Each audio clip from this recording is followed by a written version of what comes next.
Hello, everybody. Welcome to today's SMZ3 tournament matchup. We've got NDIAZ versus etium in this first round of the bracket stage. Joining me on the microphone is Lee Epinephrine.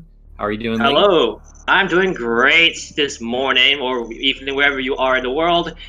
Back for another Super Metroid Link to the Past combo Randomizer tournament match. I'm excited, honestly. Yeah, it should be a really good match. And of course, joining us behind the scenes as our tracker, pushing the buttons, making sure that we don't miss anything and that you guys can follow along easily is Zeruvian helping us out. So mad props to him for volunteering to do the real hard work that's very important to follow these races. Indeed. Oh, honestly, I'm coming off of finish up a race just like 8 hours ago, so hopefully the knowledge is still fresh in my mind and it will give you some good commentary.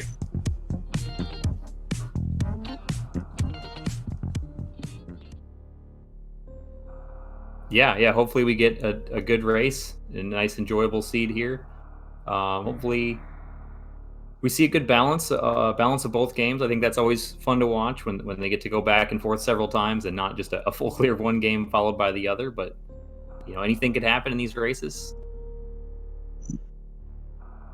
Indeed. Not one mistake or one 50-50 decision could change the whole entire race. But I think we'll have to see whether our races are ready.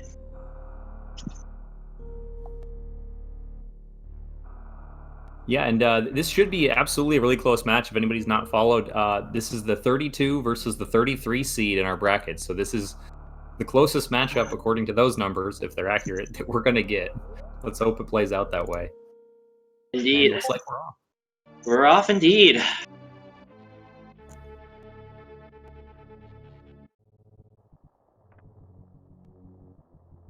So I apologize in advance if I'm not responding to the chat as much. I'm trying to remedy that. Oh, it's all good. And to get us started here, so it looks like etium is jumping into Link to the Past. NDIAZ will likely be doing the same. There's only one check in Logic and Super Metroid, so we'll see how they decide to route. But with so much in Link to the Past, that's where they're going to be starting out. Scoping out the island, nothing good there. But the red cane in the back of Sanctuary. Power bombs in the house. Yeah, power bombs are really nice to have too. You can't use them just yet without Morph Ball, but that's really good to have so that when they get Morph Ball, they can, if they choose to, jump in right away and do quite a considerable amount of work in Super Metroid. Once that Morph Ball is caught, or even the bombs even with it just becomes a full-on Fletch-on trip to back to Metro criteria straight away for most players. Yeah, definitely. We have an early map check. I saw Pendant at Eastern Palace, and I believe that was a red crystal at Hera, if I'm not mistaken, with a crystal at Desert. So that's a pretty good layout early. The runners might opt to go into Eastern without being able to clear it since it's a pendant. That's not really as punishing. Etium pulling off the, I believe it's the well trick or something like that. I forgot what it's called. But I believe it allows you to get a lot of rupees and a lot of money at the start back in Zelda. Yeah, the Houlihan Room is what it's known for. Named after the winner of a contest that got to have his name in the game for this hidden room where he gets rupees. NDIAZ doing a different strategy. He went to Uncle and did the tree pull, the tier 3 tree pull, to see what the prize was and got bombs from that.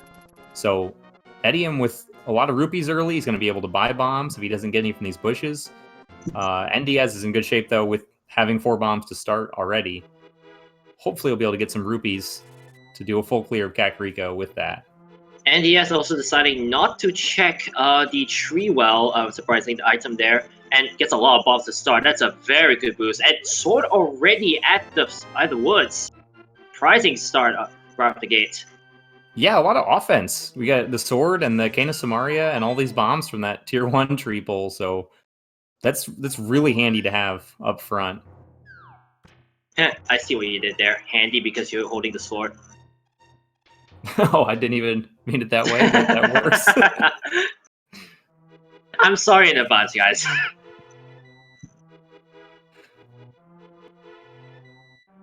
All right, so we'll be seeing a lot of overlap here as the runners each enter Kakariko from opposite sides to clear it out. NDIAZ from the north, etium from the south.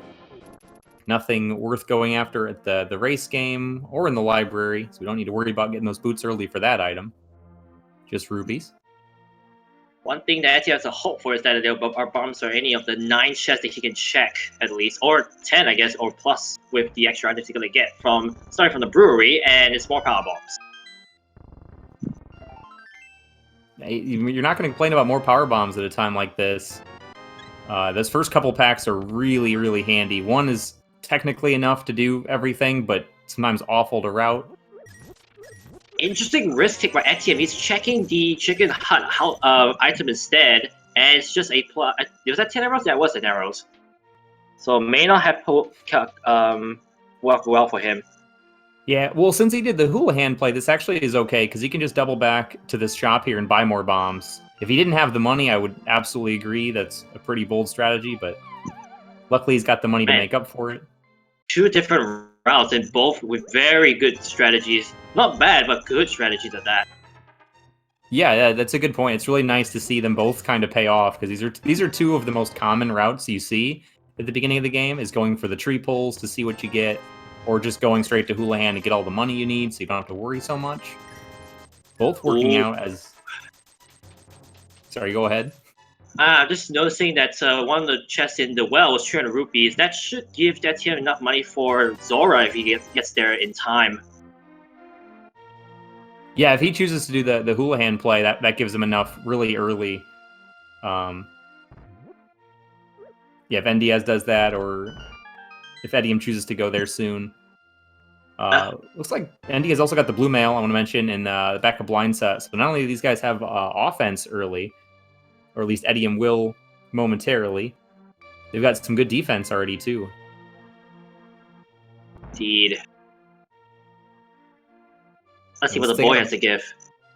Yeah, they got the bottle early, so that's nice. They can turn this in on their first trip. It won't be hanging over their head. And getting a 5th heart is really good. The boy was too sick to find the other 3 heart pieces, so he just gave you a 1 heart piece. I guess. Every little bit helps, right? Especially every little bit helps. Yeah, agreed.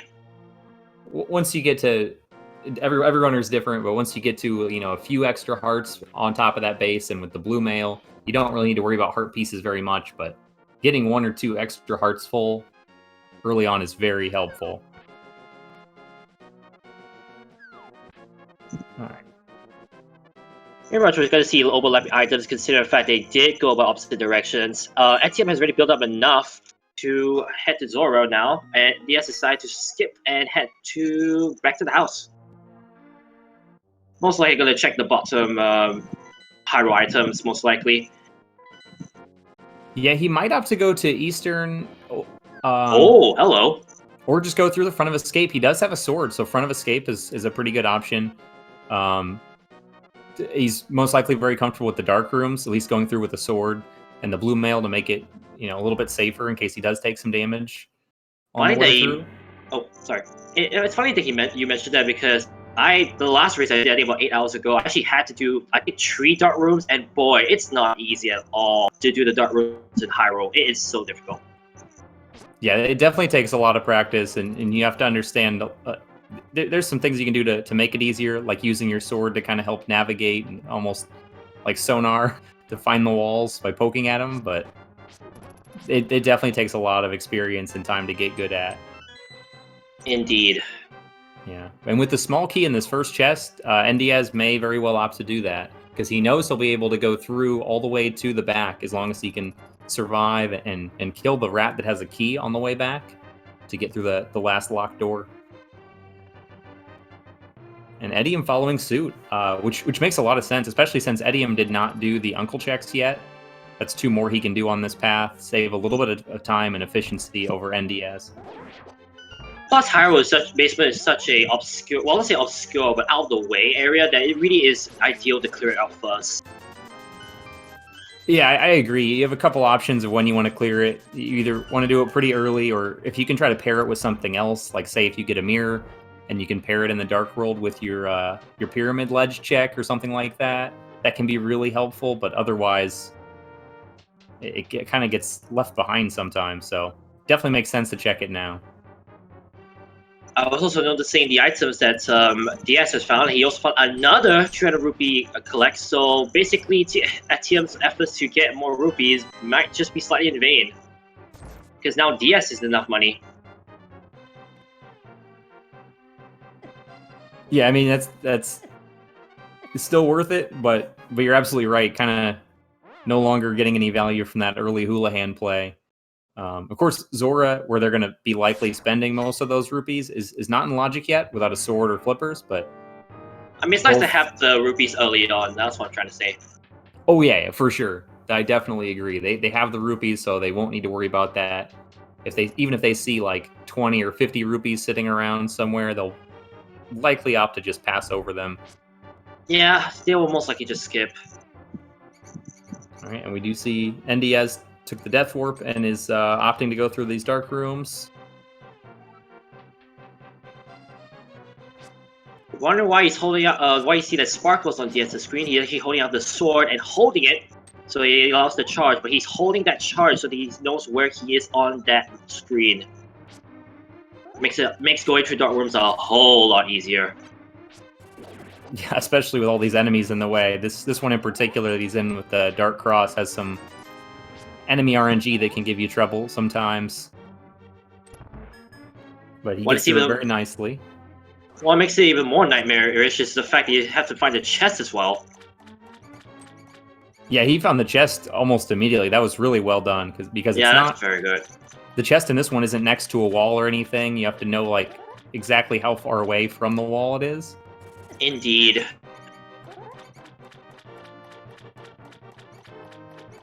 Looks like he's trying to find the door at the top of this room, but you actually can't go through the door here with your sword out to the side, which he corrects and gets through no problem. Finds the rat with the key very, very quickly. And then Etium will be following suit right behind him.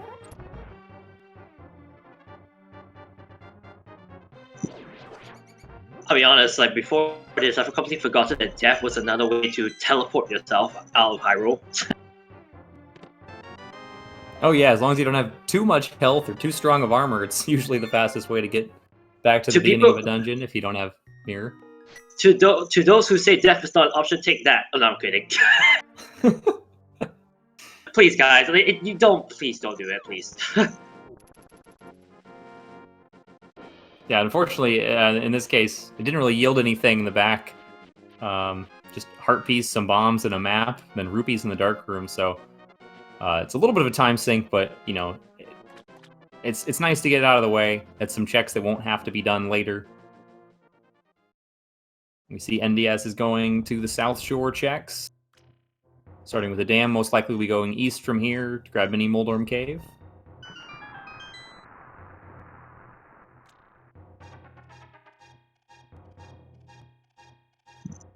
And now the water came out. Oh, hello, hookshot. That's a nice find. Hookshot's a very convenient item. Not that useful at the moment, though. Yeah, well, he is going to use it right now to do a very minor time save of hooking through that block while it's moving and grab the chest. I would use the mirror. I didn't know you could use the hookshot for that. Huh.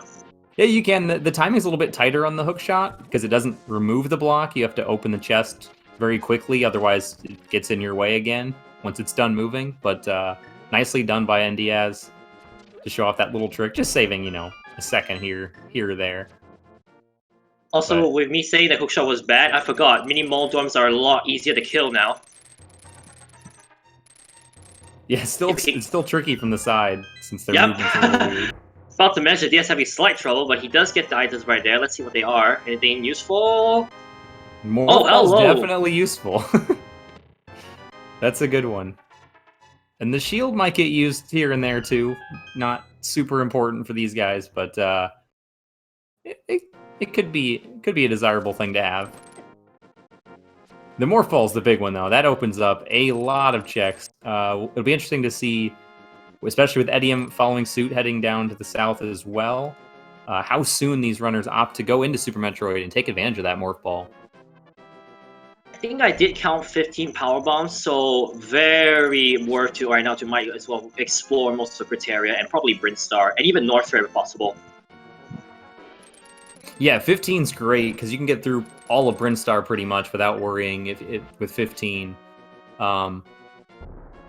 One option that these runners have that might be a good idea, we'll see if they do it. Sometimes with the cane in hand and the mushroom, they might be thinking about the fake powder opportunity. They can use those together to turn in the powder without having the powder later on.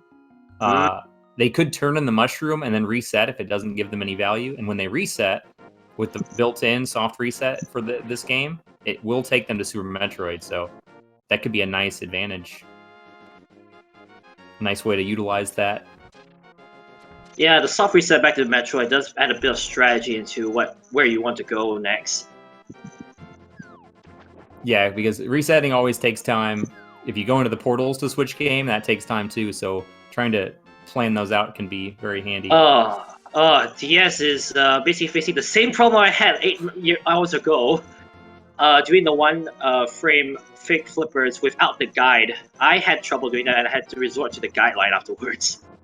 Yeah, he actually just showed off there. There's a nice little setup you can do. Basically, the no major glitches setup for this fake flipper, where if you align yourself with that wall, walk to the right, and then you slash the bush and just hold up and right, it sets you up exactly on the right pixel to do it.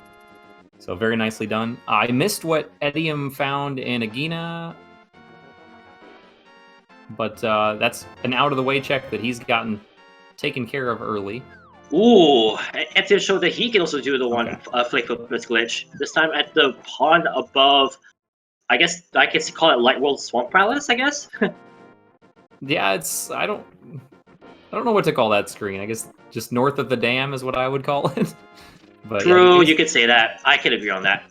But it's the quickest way when you don't have boots, I do believe, to turn in this mushroom. So he's going to do that immediately. We'll see if it pays out. Meanwhile, NDIAZ not getting anything from Hobo. And chat confirming that it was just regular missiles at Agina, so that didn't pay out for etium. But again, it's out of his mind for now. I just noticed Bombos with the wizard over there, and he does get a potion as well. Okay, yeah, that's actually really good. Having that empty bottle, still pretty low on hearts.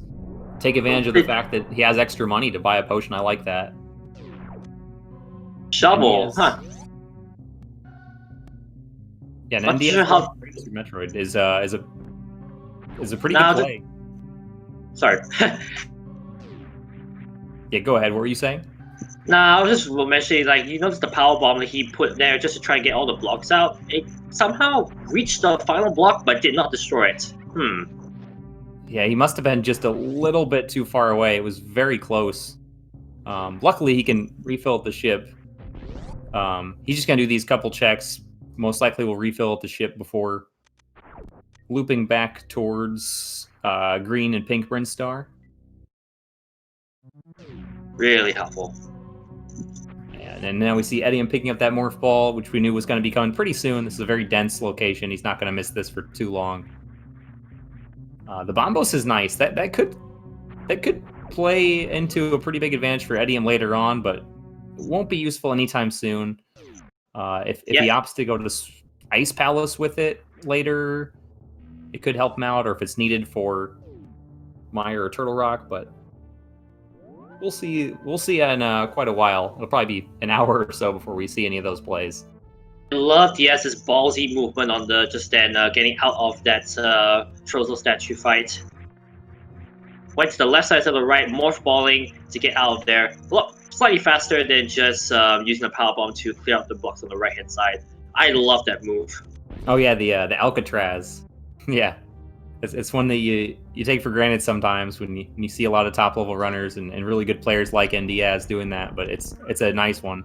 Quick little time save and saves on the power bomb as well. Yes, decided to check the item that is on the gravity cloak towards the wreck ship, and it's just 50 rupees. Chump change at this point. And he's going down Red Tower here. This is interesting. I think this might be in part because he has the hookshot. This will take him on into Kraid's lair, and he might pop out and do East Death Mountain after, but we'll see. If you're wondering why he was walking a little bit gingerly, those guys do 1 full bar of damage if you hit them if you're with normal armor, so he had to be very careful just then not to lose all that progress. Yeah, he did opt to save at the ship, so it wouldn't be a big loss. It just would have been the time of the death and having to go back there. Big L such, he's got to 80, I think. Is it 80? I forgot already. What's that? Nah, the big boys. Just now that NDIAZ had to go through. Oh, the damage the side hoppers do. I think that is 80. I think that's correct. Oof. But either way, yeah, these are some really dangerous enemies. That's a good point. Which is one of the reasons runners might opt to do the Brinstar loop first. The game obviously expects you to have a little bit more when you get here in casual play. Power boosting into being dinner. Okay. Right. Oh, I mean, not that great, but at the same time, can help with getting possible good items. Not too sure what the red boomerang reward will be, but we're gonna find out soon enough. Yeah, the stun prize can be used with the hook shot as well, but we haven't seen it. That's a good point. That could be something that the runners want to take advantage of later on. And I like this play from etium, especially since it is only 10 power. I thought it was 15 as well, but he's being a little bit more thorough in Link to the Past and getting paid out with more power bombs and an E-tank, and even the Spazer's useful early on. So Spacer is so thorough. Being more thorough before transitioning games is probably going to work in etium's favor. If nothing else, just having a little bit more safety to navigate through some of these rooms. As you see, NDIAZ down to 52 health. Slightly sketchy. Does not opt to refill energy, but then again, it is just going to go back to 99, so not much of health. Yeah, honestly, the rooms he's gone through are more dangerous than the ones he's about to come up on, so I think that makes a lot of sense. Ooh, try to go for the risky, quick movement, but did not work.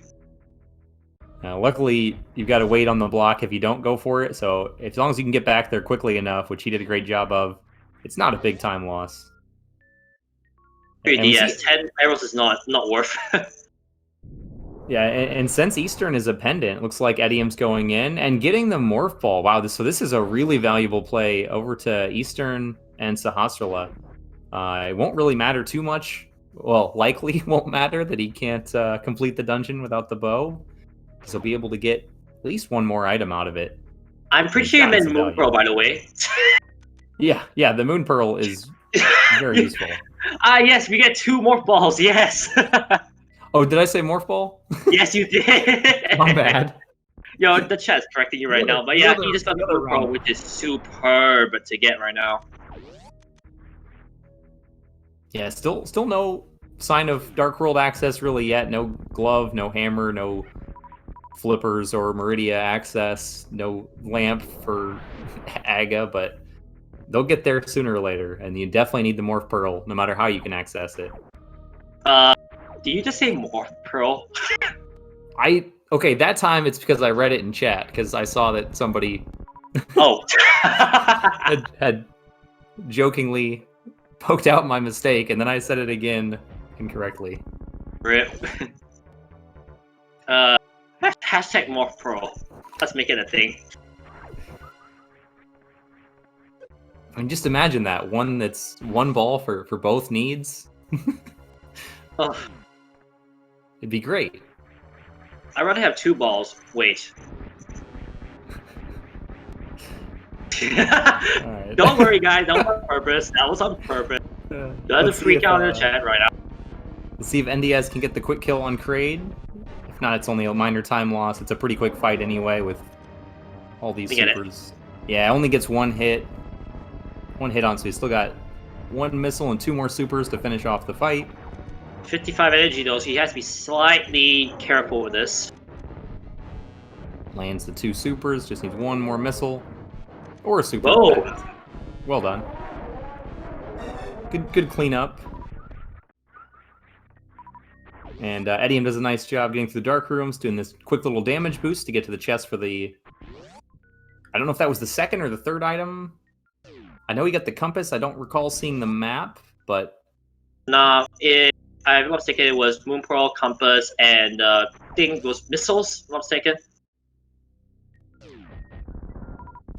I don't think he got the map at least. Right. Yeah, there should be either one more item or the map. But it didn't look like anything of value, so he's gonna, save and quit and head into Super Metroid as well. Again, as I pointed out, he's got a little bit more health to work with, one more power bomb pack, and we'll see if he turns on his Spacer Beam as well.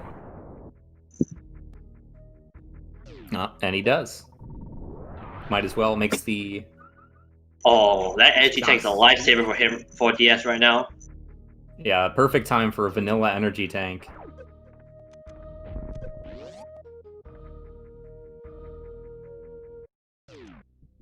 Etium pretty much checking the same exact items that DS already checked, and he does also go down to red Brinstar. It's a really interesting play. I'm a bit surprised that both runners are opting to skip this bulk of Brinstar here, just because of how many checks it is, and especially with 15 power bombs that etium has. Well, I mean, as DS is about to showcase, it is somewhat worth it if you want to get quick access to Death Mountain as well. And oh, hello, red tunic. Yeah, I think it is the hook shot that's pulling both of our runners this direction a little bit more. The red tunic would be nice, but obviously they don't have quite enough energy to get through the hell runs to do it. At this point in time, they probably, by the time they can access that red mail, won't really need it because they'll have enough hearts that it isn't a big deal. But we'll see what they opt to do later on.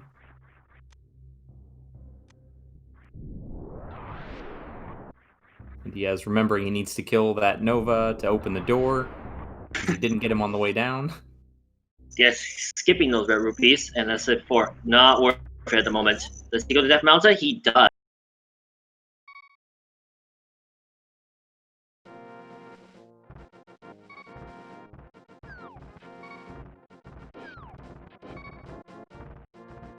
Alright, etium getting his red tower checks, bomb capacity upgrade, the red boomerang. Likely be following it pretty much exactly the same way that NDIAZ did into Kraid's lair. Interesting to note, etium grabbed that bomb capacity, but DS did not. Is that some sort of strategy DS is thinking of? What? Right now. And this thing.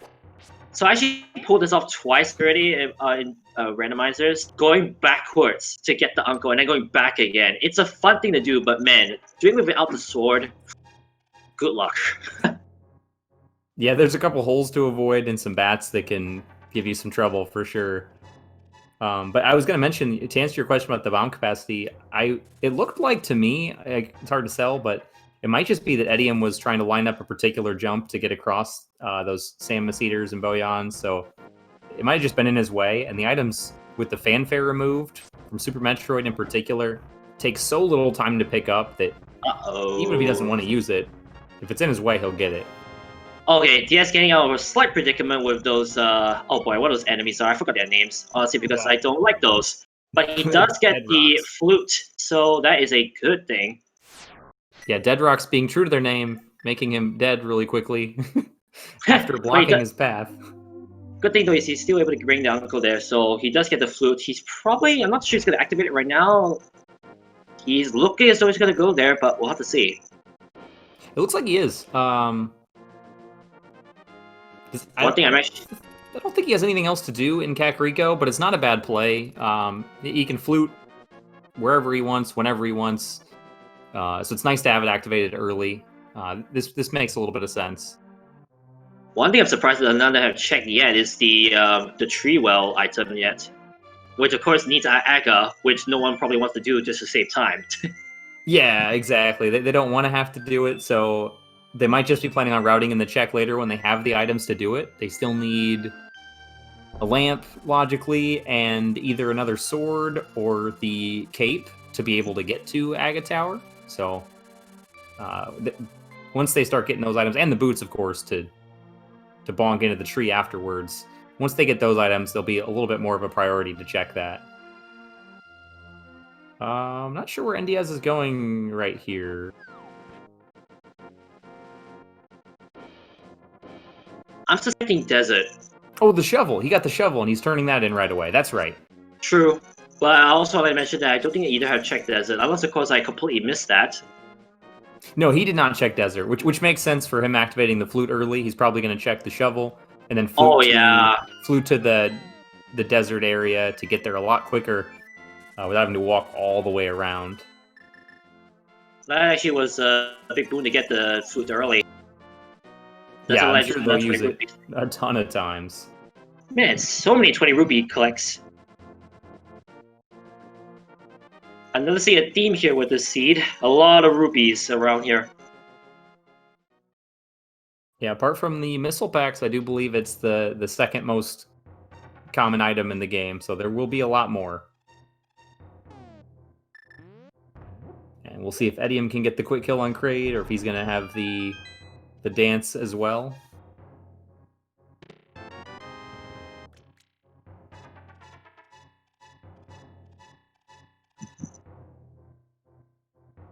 He misses it as well, but he does get 2 shots in, so he's going to have a little bit less damage to have to do during this extended phase.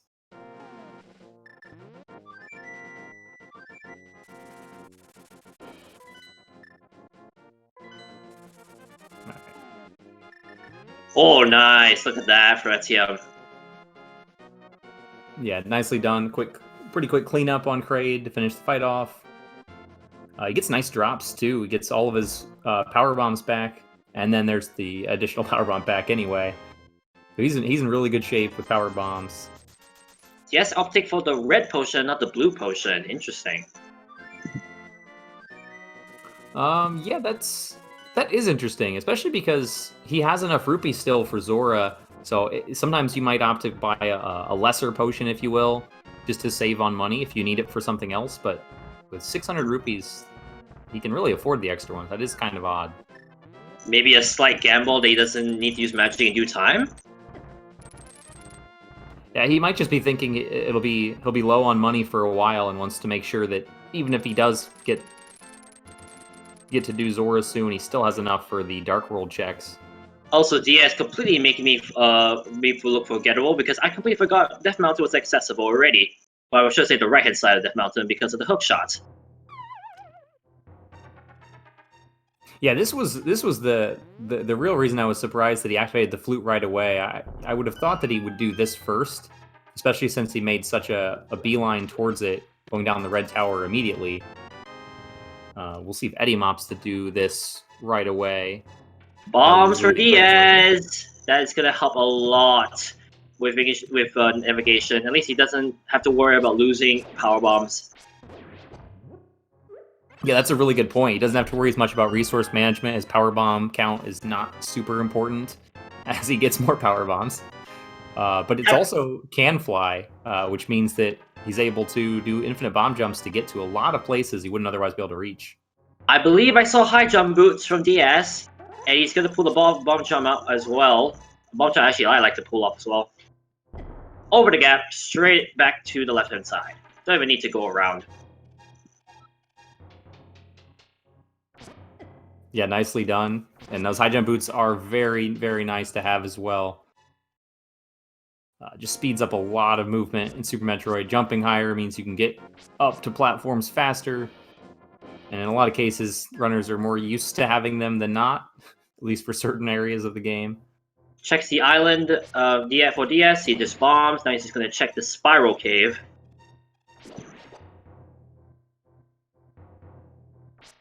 Yeah, so far not.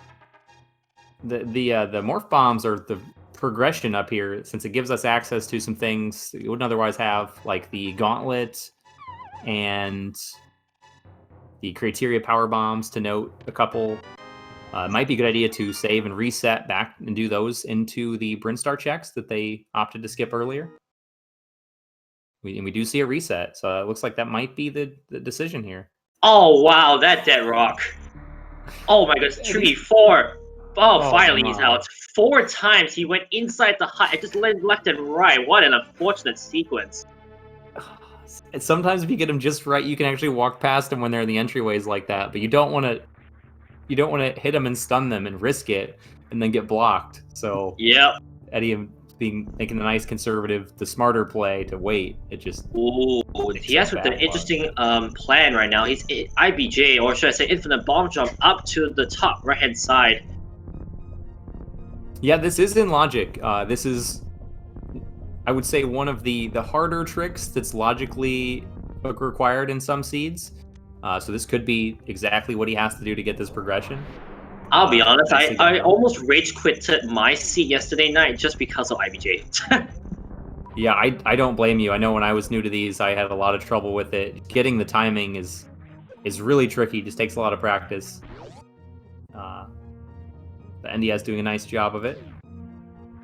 He is going where I think he's going because he is right. He's a ballsy guy, honestly. If he's going where I think he's going. Not gonna mention it yet, just in case.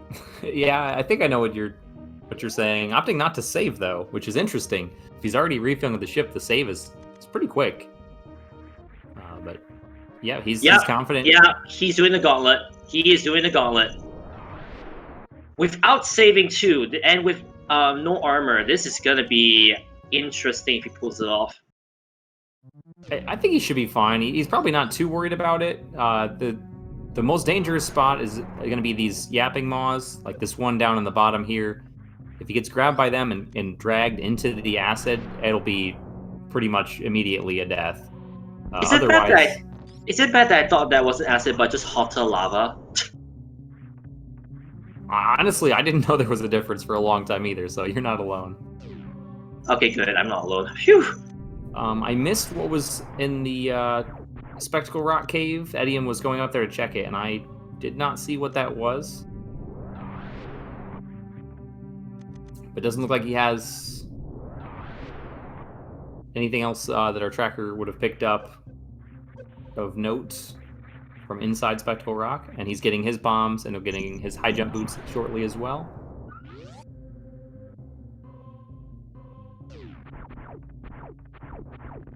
Yeah, nicely done. NDIAZ gets through the gauntlet, no trouble.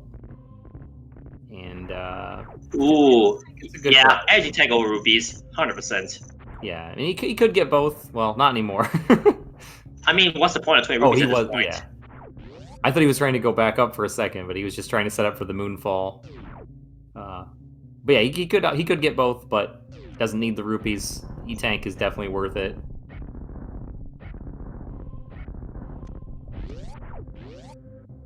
If you're wondering why DS opened that door to the right just then, that's because any door you open with any weapon, whether it be a super missile, power bomb, or missiles, stays open, where it says that you don't need to use those weapons again. And finally, someone's heading to Green Brinstar. Yeah, this really worked out in his favor now that he's got more power bombs, he's got morph bombs, high jump boots. Still has some things out of logic that he can't get, or can get with a sequence break, like these Brinstar Reserve and early supers checks here. I'm gonna be honest, guys. Like, I envy anyone who can do the mock ball. I can't do it to save my life.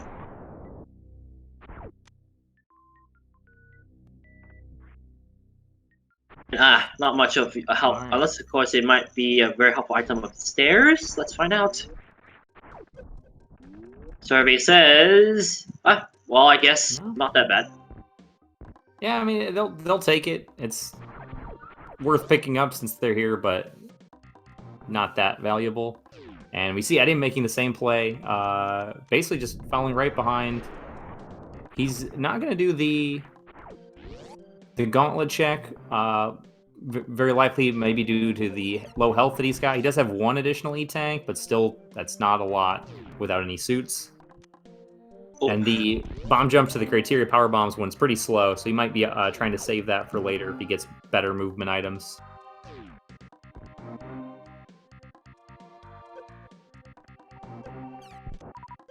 Look at DS just power boosting through those spikes.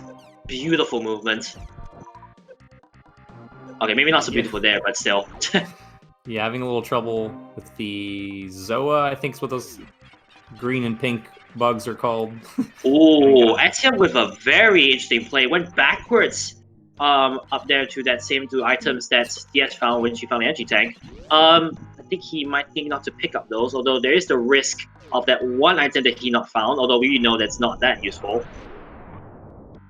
Yeah, I think that's a good play to scout it from the back. That way you know if you have to get it, you're going to get it right away. If you don't have to, you can at least wait and clear out these other checks and hope for more health or something before grabbing the front item of Gauntlet. Meanwhile, NDIAZ did get the Ice Rod as well at the Etikun Power Bomb location, so that's one item we won't have to hunt across the entire world for.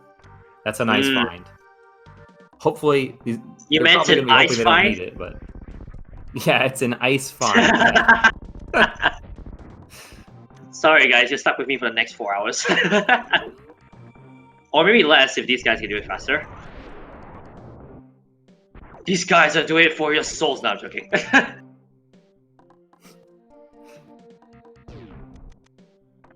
Tell who I watch.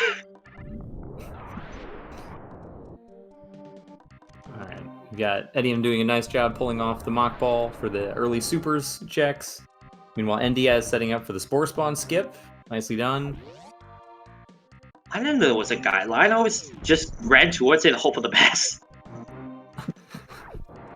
Yeah, if you're trying any of these tricks without a tutorial, you're probably going to have a lot of trouble, so there's plenty of good ones out there for a lot of these. Some fantastic runners, both in the randomizer community and in the speedrunning community, with great tutorials.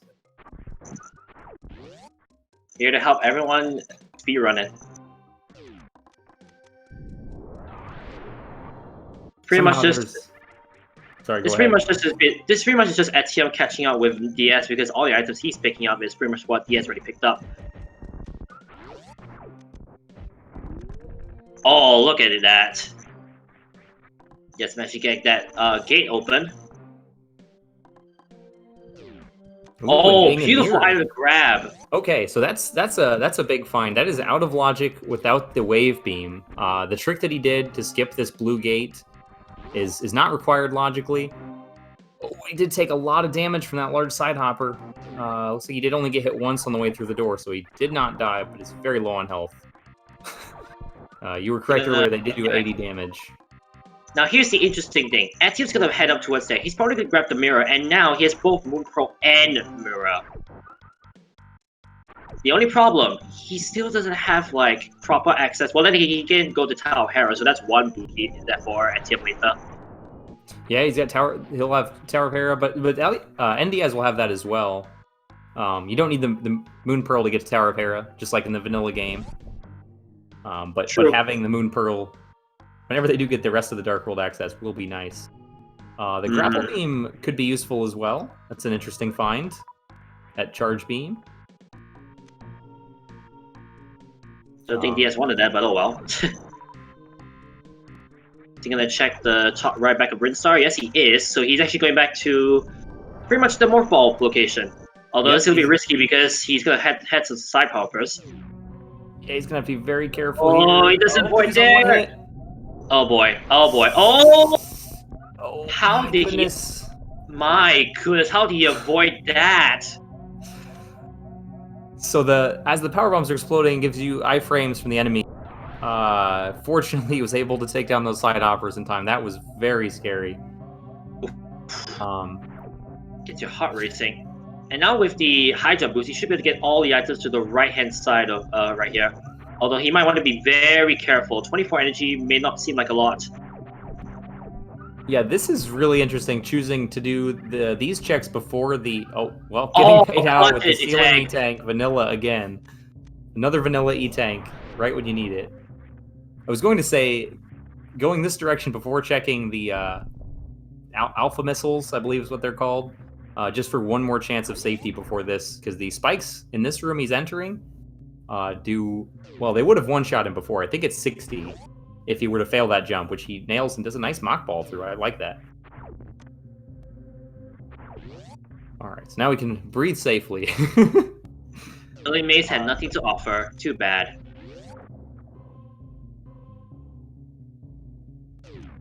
Right, 4 stars on etium, but he's having trouble finding the spot. There it is, finally. Yeah, I'm surprised he's not laying a power bomb here, just because there are 2 blocks. There's 2 bomb blocks on the wall. Okay. And he's doing the exact same thing I did. Nope, he is using the guideline. Yep, ooh, so he gets the nice Force Bone skip.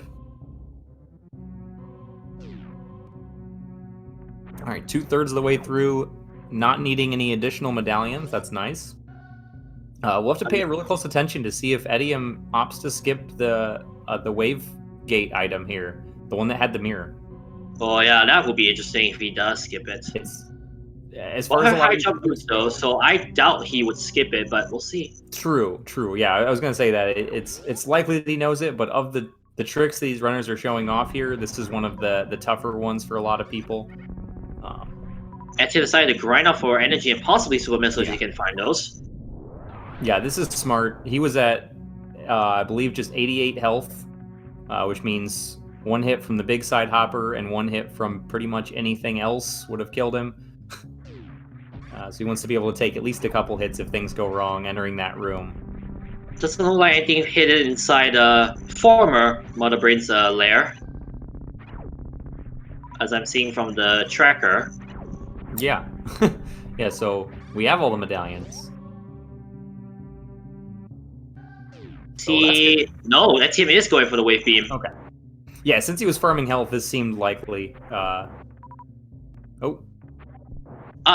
he's gonna reset the room. Okay. Yeah, he moved out of position. You kind of have to get damaged into the corner, and if you move even a little bit, the setup doesn't quite work the same. So. Well. Does he get it? Is he? Oh, he's got moonwalk on, so he can just moonwalk back into position. That works as well. Damn. Nicely done. Yeah, that's good. Okay. Yeah, if you have moonwalk on, you can reset the position. I think he just went through the door by mistake the first time. True. But luckily for him, he knows that, able to get that done very quickly. First try, first missile shot to get his mirror, which is maybe not required. But SMZ slightly lucky with those hits. He's only been taking hits from the small side hoppers. Yeah, and we see NDIAZ. This is pretty aggressive with his amount of health. Going into wrecked ship with that grapple beam. Messing up a bit. Yeah, the grapple beam is sometimes very annoying. Yeah. Sometimes you can just swing, think you have enough momentum, and plummet down. Exactly. You think you have it, and then you don't. It's not quite the most intuitive tool. But gets a second try. I got it. Oh, wait, I don't.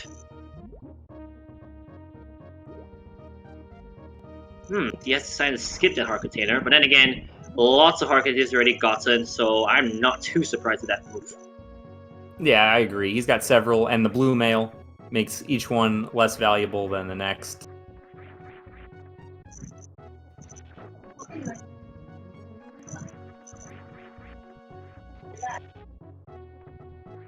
Grapple beam. Oh! Ooh. Yes, having slight trouble with that. You know, etium still collect the same items that DS picked up already. Yeah, etium's pretty much just following suit, just stride for stride. The big difference is that etium cleared out Sahasrara and the front of Eastern Palace. DS have an interesting strategy. Removes the high jump boost so he can just easily access through here. Fun fact though, that's actually how I got stuck in one of my SMZ3 races. Against Keku, no less. I didn't know Keku was a professional speedrunner of this game. Decided to race him, and that was the worst idea in my life. Well, hopefully you had fun at least. That's the most important thing. Yeah, as soon as I found it, I was like, wow, I didn't even know you could do that. I'm still not well versed in Super Metroid, admittedly. I'm more of an ALTTP player by trade. Yeah, there's a lot of tech to pick up for sure. There's quite a bit that I don't know myself. But NDIAZ is getting nice payout from wreck ship immediately. That charge beam is not strictly required, but makes it so that he does not need nearly as much ammunition and should have a much easier time with some strats and things. Maybe some bosses coming up as well, depending on what beams he gets. Helps out with bosses a lot. I tell you, Plasma Burst charge early on, Fed 2 becomes a complete joke. Yeah, he does have just charge beam, so really can't do a lot of damage. Apart from the pseudo screws he's showing off right here. So with a charge shot, if you do a spin jump, it functions pretty similarly to a screw attack. It's a little different in some ways, but it does give you invincibility from the fireballs during the fight. So if he gets in trouble, he can kind of spam that to avoid taking big chunks of damage. as you see right here. Oh, he does get hit by that one, but spin jump. Man, when is Phantom gonna go up? My goodness, he took a while there just then. Ooh, and looks like he maybe just miscounted his missiles, or he's probably going for the Doppler strats here, but having some difficulty Missing his pulling it off. shots right now. Yeah, he's missing some shots right now. Oh boy, Fireball's doing 40 damage. I didn't realize that.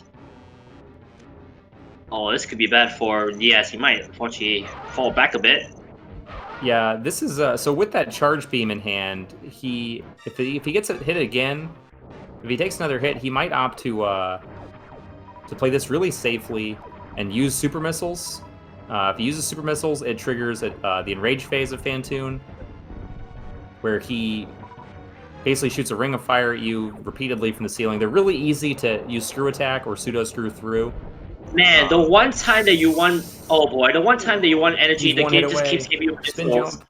Oh, he didn't use the pseudo screw. He should have pseudo screwed through that, but he opted to try to shoot and make a hole to jump through between those fireballs. I think the sad part was that for the few fireballs I saw him shoot, they dropped missiles and not energy. That is so rude of the game to do. Oh yeah, the drops on Phantoon can be very frustrating. You really need health, and he drops nothing but small health and missiles. But I mean, he dropped more missiles than health I saw. yeah. There was only one health drop I saw from the last 6 fireballs he shot, and that was buried by RNG. Meanwhile, etium scouted out I completely missed what the item it was there. Power bombs. Just power bombs at the criteria supers. Yeah. But he's being very safe with his health, using power bombs to clear out the boyons to get back.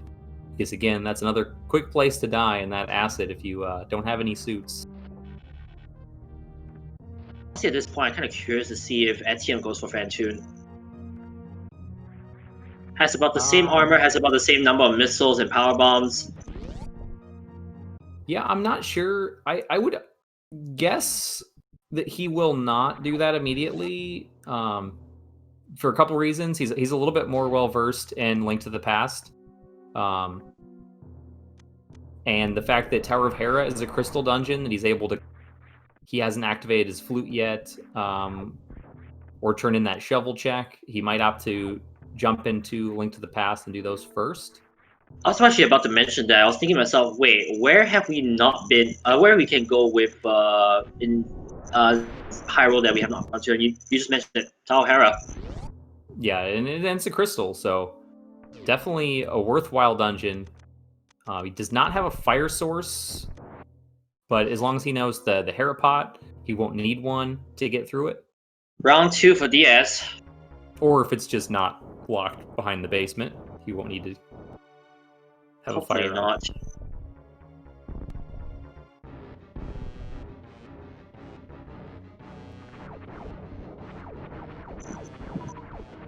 Yeah, hopefully NDIAZ has a better fight the second time.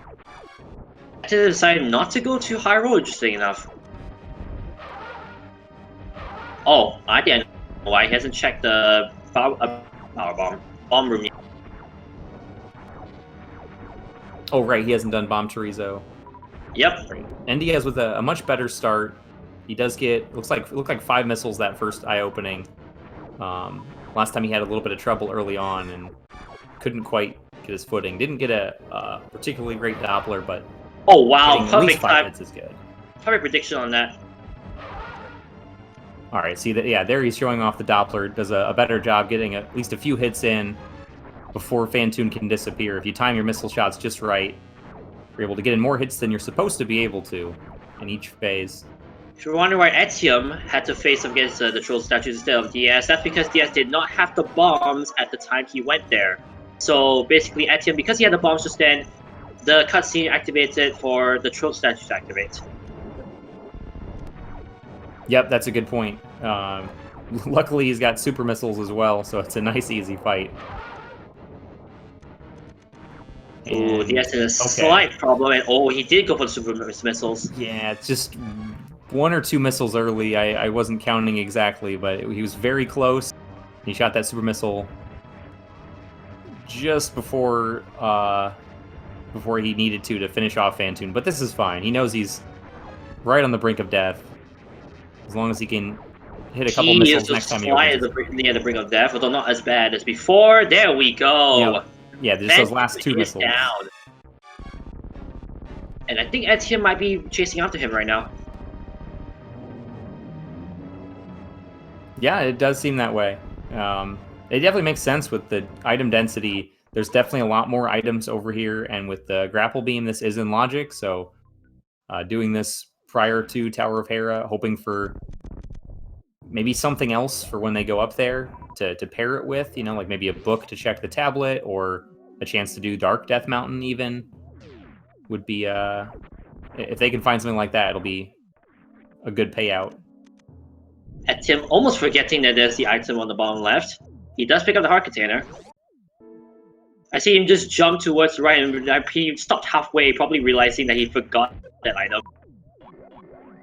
It might be that he forgot, or it might just be that he wanted to pick it up on the way out. It's a little bit faster on the exit. He was well right when before he changed direction. Right. Yeah, he might have just changed his mind though, with like thinking that there's, you know, something that could be in there that helps him in wreck ship that he wants. But it's hard to say. He very well might have just skipped it, like you said. See, it's so easy when it comes to these, where every time you play it, that you forget certain locations now and then. Absolutely, yeah. Everybody has that for a seed here and there, where they forget items, forget locations. Looks like nothing too great after Phantoon thus far for NDIAZ. Oh, he meant to hit yes there. He didn't want to save. So he's got to leave and reset the room. It looks like he's opting to save so he can reset away the item at the wreck ship E-Tank if he chooses not to take it. It's kind of a long one. It's out of the way. Of course, the rooms leading up to it are dangerous, but even more so, if he picks up the item and he doesn't want it, he can just reset back to that save point a little bit faster without backtracking. I was supposed to say, etium, get any energy as you can after what happened to DS. Oh, that's gonna be... Oh, he's still alive. Okay. I didn't know how much he had in his reserve. I mean, it's a good thing that he saved, but at the same time, that's slightly sketchy, but he does get it through.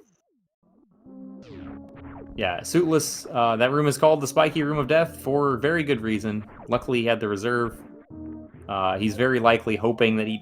Ooh, that's not great. I would do a Crystal Flash if I were in his shoes right here. Oh! That spark just barely touched him! Yep, because the sparks are one-hit kill. I think they do either 20 or 30 damage. I know it's more than 10. Jeez. Oh, that stinks. Well, he did save, but that's still... You know, he wants to check that item. It really feels bad to leave that behind. It's so dangerous to check. Well, good news for Diaz. etium having the same problems as him on his first run. Yeah, he's taking a good amount of damage from oh my goodness. What is with these drops for etium? Not even a single missile. There we go, there are the missile drops.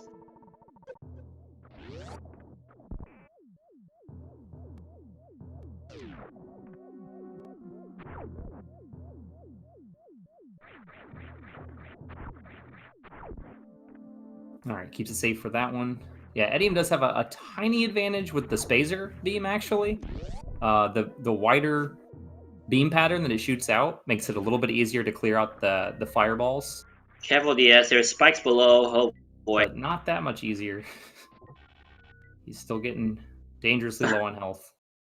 Oh, I agree with DS. Just reset. That is not worth going back for. Oh yeah, that's why you save. So that you can reset that out. Oh, etium just used his reserve energy. This might be another reset. We're seeing. Let's hope he opts to use the pseudo screw and the super missiles. Well, he's up to 80 health, so he's doing a little better. Oh, he's back at 40. Oh. Okay. So both do die to Phantom, at least one.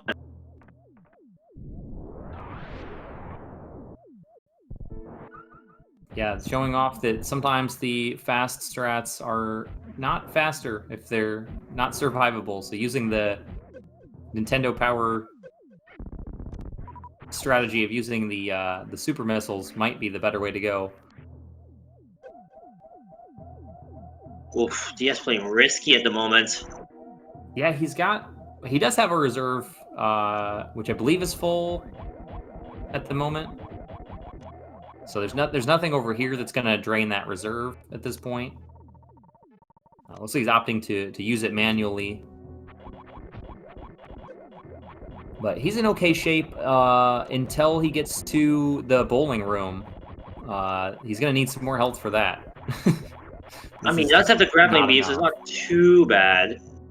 Oh, true. He does have grapple. That's right. He won't have to damage boost through the spikes. That's a good point. Yeah, he doesn't have to worry about that. Oh my goodness. Oh boy. Ugh. Yes, it's really looking sketchy, but he does go back to 1 full energy bar. In fact, Lucky drops our energy. Look at that. Look at that. Yeah, most of these enemies drop a lot of large healths. The atomics, I don't know the drop rates per se, but they do tend to drop large health more than anything else. To check the bowling item, basically. Yep, he's gonna scout out the one he can't get just yet. There's a couple ways to get over here. He's trying to do the instant morph, where you wall jump and morph immediately.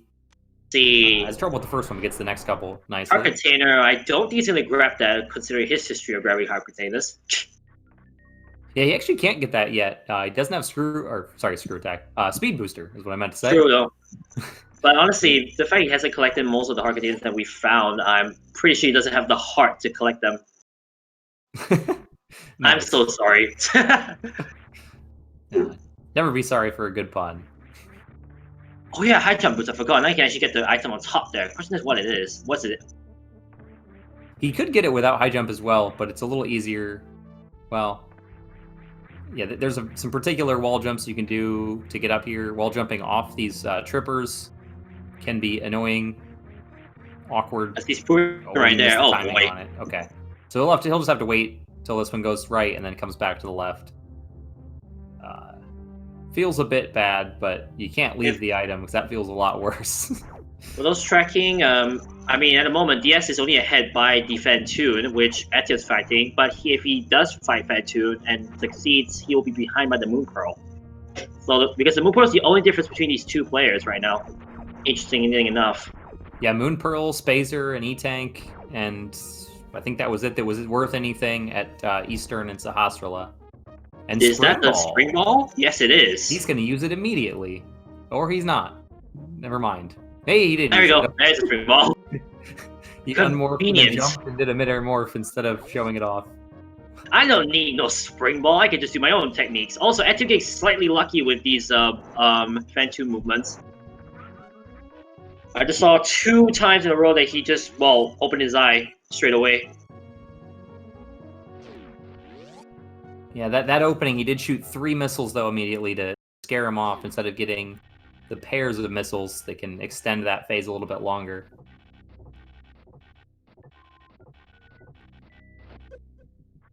But he's doing much better on health this time. Oh, wow, that is slightly fortunate with a Fantoon. Oh, wow, look at that. Fantoon right above his head. Yeah, nope, he doesn't get another one. I think he's 2 phases away, if I'm not mistaken, from defeat Fantoon. It's hard to say. The color change is gradual, and I haven't been counting. It depends how many shots he gets in each opening phase. Oh boy! Oh boy! Oh boy! Okay. Oh my! 9 energy. I mean, admittedly he has reserve, but still, oof. Yeah, that's a good heads-up play. Of course, everyone's screen's a little bit different, so it's hard to tell on the restream which color of red is the appropriate color to show that he's almost dead. But very nice of Etium to realize he was within 1 super, finish off the fight. So, second try Fantoon from both runners. Well done. Although I will admit, looking at it, I think Etium got the better run on the second run than DS. At least it looked like it. A vanilla gravity suit. So some vanilla items giving some very useful safeties to these runners. A couple good, well-placed vanilla E-tanks. But Ace, I still have one question for you. What's that? Where's the Various suit? Nah, there's so many locations that it still could be. I mean, it could be anywhere, but I guess you can see so many variabilities of where it is. Yeah, exactly. Shout outs to Gun on a Dime for that. Nice. Yeah, it could be a while till we see it, especially with Gravity opening up all of Meridia. If we get anything else to get us to Dark World, it could be anywhere in Dark World. So there's a couple things that could give us that pretty quickly, including flippers. Would give us access to a decent chunk of things in Dark World. Actually, yeah, flippers would give us a pretty decent chunk of things to come through Meridia into Dark World. So it'll be very interesting to see if that is required of these runners. That's kind of what I'm hoping for right now. Although that would give etium a big advantage if he's able to do that with the Moon Pearl, and NDIAZ can't after doing Meridia checks. But ooh, Diaz, I'm not too sure if I will agree with that move, but sure, go ahead. Yeah, I again, so being aware of his health, he does have a couple options here. Obviously, he can use Grapple Beam. This room's relatively safe with Grapple, but if he falls, the spikes do a lot of damage, and without Varia Suit, Gravity doesn't allow any protection from spikes. So it is a little bit bold. He could opt to damage himself down and Crystal Flash. That'd be a very quick safety that he could have opted to do. But since he didn't do that in Wreck Ship, I'm not surprised that he's not doing it here. Gets through unscathed on the way in, though, so very nice. The way in tends to be a little bit trickier due to the waiver positions.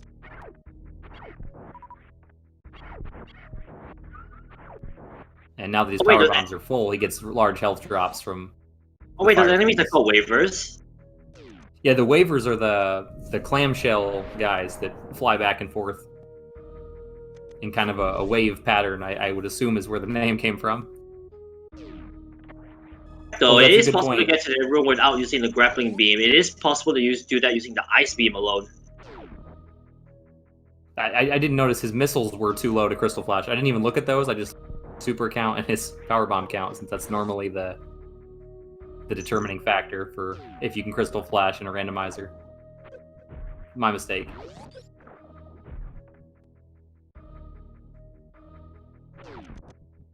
Alright, well, he's opening the tube here. Very likely going to be popping into Meridia. Oh, man. This is where I think my nightmares start when I did my run. My run was an IBJ run, and I had to IBJ up to Dragon. Yeah, that can happen. Yeah, that is so rude. That is so hard to do at the same time. If you can get used to the gravity jumps, they're actually significantly faster. And if you get used to both of them, a lot of people will say they're easier. But it definitely is a skill that you have to learn to get to that point. More hard containers than DS cannot pick up or will not pick up. Also, I think that's a bottle I see. Yep, that would be the second bottle if he opts to grab that. We'll see if he does. Probably not. See, already has grabbed one and filled it up with a potion. Etium showing off that you can just bomb jump over these. Getting the bomb jump started can be the tricky part, but once you get going, it's pretty easy. Realizing that he does not need to come back to Wreck Ship with Speed Booster, which is very fortunate. Now DS heading to Turtle Rock. And yes, I immediately mean it. Turtle Rock. What do you want from me? Ooh, and it's a hammer at Mama Turtle here. That's very, very valuable. One more piece of the Dark World puzzle. Yeah, he still needs the Power Glove. Which, oh my goodness! All right, well. As soon as I say that, Power Glove right in front of your face. Just back to back. That's Mama Turtle holding all the goods. Always trust your mama. Oh, by the way, happy beloved Mother's Day to everyone. To those mothers out there watching, if they are watching.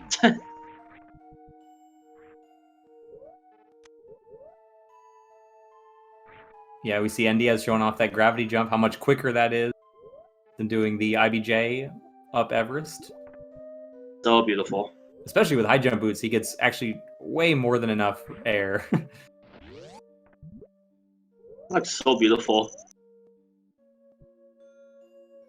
Oh, etium.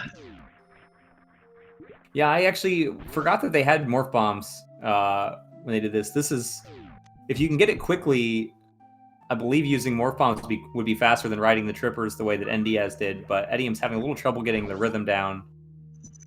Sorry, Diaz. One day you have to pick up a heart container. You finally did.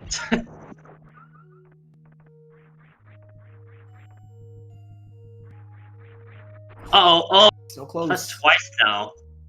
I'm surprised he's not using the high jump boots though. That's what I'm surprised of. Hello, Varia suit. All right, well, your question's answered. You asked where the Varia suit was. It's here in the watering hole. Indeed, and that pretty much opens up a lot. Now all of North Fair is opened. Well, excluding of course Lower North Fair because we still don't have the space jump. All right, Etium, I think he's not realized that the tripper that he needs is to the left. He's opting to give up on the IBJ and just ride the trippers. I would imagine the intended way to get to this item. Quite a trip, right? It really is. I think that pun would be funnier if it wasn't so spot on. More like location spot on. Huh. I think it's surprising he decided to not go for the spring ball. Oh no, he already grabbed the spring ball before going up to check the sky missiles. Huh. We see NDIAZ showing off the snail clip. Very nice, first try. I did not know that was a thing. That's cool. And flippers! Oh. That's good. Okay, so the mirror... You know what? I realized that not going to Tower of Hera makes a lot of sense since the mirror is locked behind Wave Beam, even though the runners have it. It's not in logic. So it makes sense that they were opting for Wrecked Ship rather than following that out of logic play. The flippers are also out of logic. You have a good point. Yeah, the flippers are behind Speed Booster, so if the runners need Speed Booster or decide that they want to look for that for any reason, they're going to know it's not locked anywhere behind flippers. He has to wait for the right portal to see where this takes him. Yeah, he doesn't have a way to get to Bontoon yet, so he's got to check the sand pits and then exit Meridia. He doesn't have the Ice Beam to do the clip. He doesn't have Speed Booster to get through there. He does not have the grappling beam to go to the right, though, to get to the spring ball location. Yeah, that's correct. He can go visit our friend Shacktool and see what he's hiding. And it looks like that's where he's going. Wait, Shacktool? Yeah, that's the name of the robot, the digging robot. Guys, we all love so dearly. No, Buzzsaw Man Pants. I know of a different name, and not for the a better reason, honestly. That. Oh, okay. Man, two different memes of the same person, or the same person, I guess. I don't know. I don't know what to call that thing. A robot. I just call him a friend. Some will disagree. Please, if anyone knows Buzzsaw Man Pants, please tell me, please.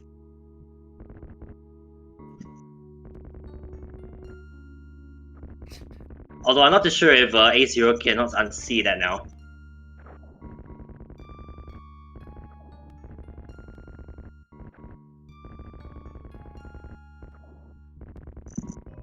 All right, yeah, to catch up, answer some questions in chat. We haven't seen anything in Dark World yet. We just got the hammer and the gloves in Meridia. And NDIAZ, who has the hammer and gloves, doesn't have Moon Pearl. Etium, that has the Moon Pearl, doesn't have hammer and gloves. He's just on his way out of Wrecked Ship. I actually like this play from Etium. It might just be because of the death to Fantoon. Maybe he's feeling a little bit off his game, but he was opting to skip this item until picking up the gravity suit. So NDIAZ did take a death on the way here to this Wrecked Ship E-Tank. Etium opted to loop back around and grab it after gravity. But of course saved on the way in so we can reset as well.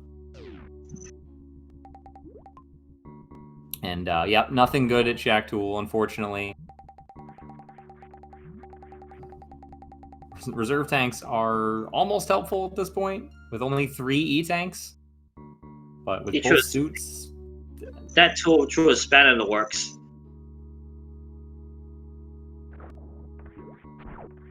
Sorry, what was that? That guy threw a spanner in the works.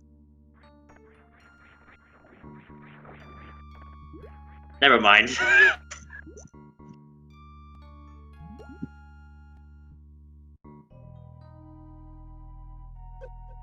Anyways, let's continue on. I guess I'm not sure what Diaz actually saw on the left-hand side. I actually didn't pay attention.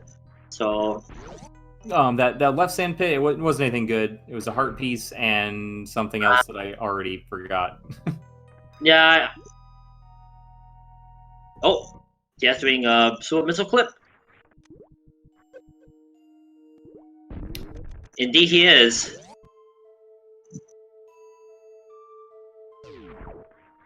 Such a nice clip to do. Yeah, Ooh, I actually... Etium also going for the bomb jump to the right of the ship. Yeah, I'm not sure if that's faster there than going the vanilla way. Looks like it is. I've never thought to do that, but that's a nice routing option. As long as you can get it quickly, which he did. He did a very great job doing it first try. Also, Etium having a lot of trouble with the bomb jump today, although I think he's finally got it. No.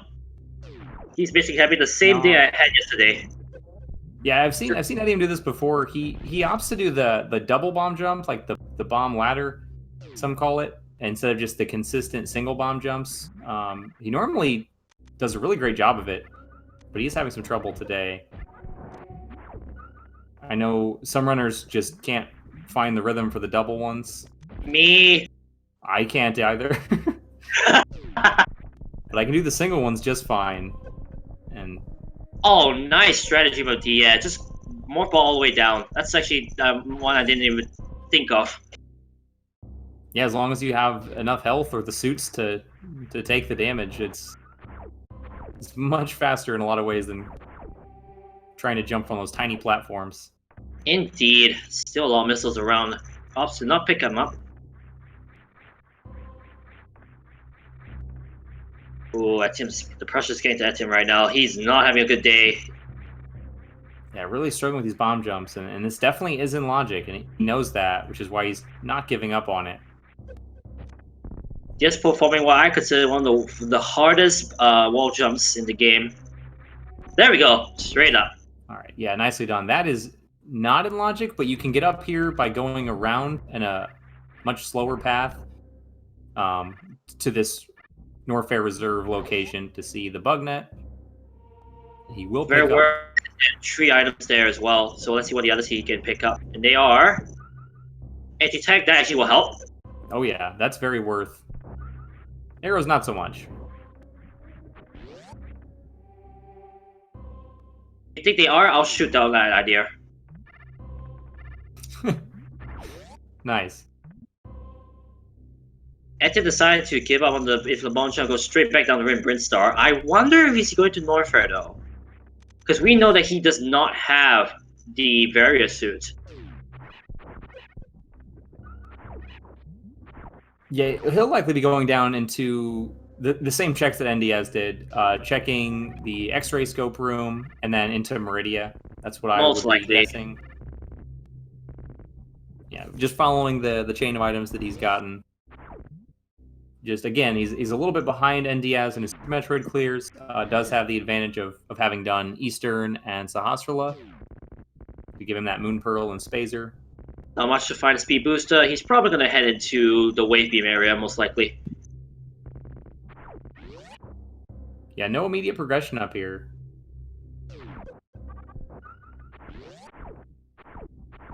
Crocomire is out of logic, but we might see NDIAZ, especially if he doesn't find anything else in Upper Norfair, opt to head to Crocomire. Clearly, because I'm not trying to jinx anything, it would be very nice also if the speed booster could be around here somewhere. That'd be nice, at least you can also get to that with logic. Ah, it didn't work.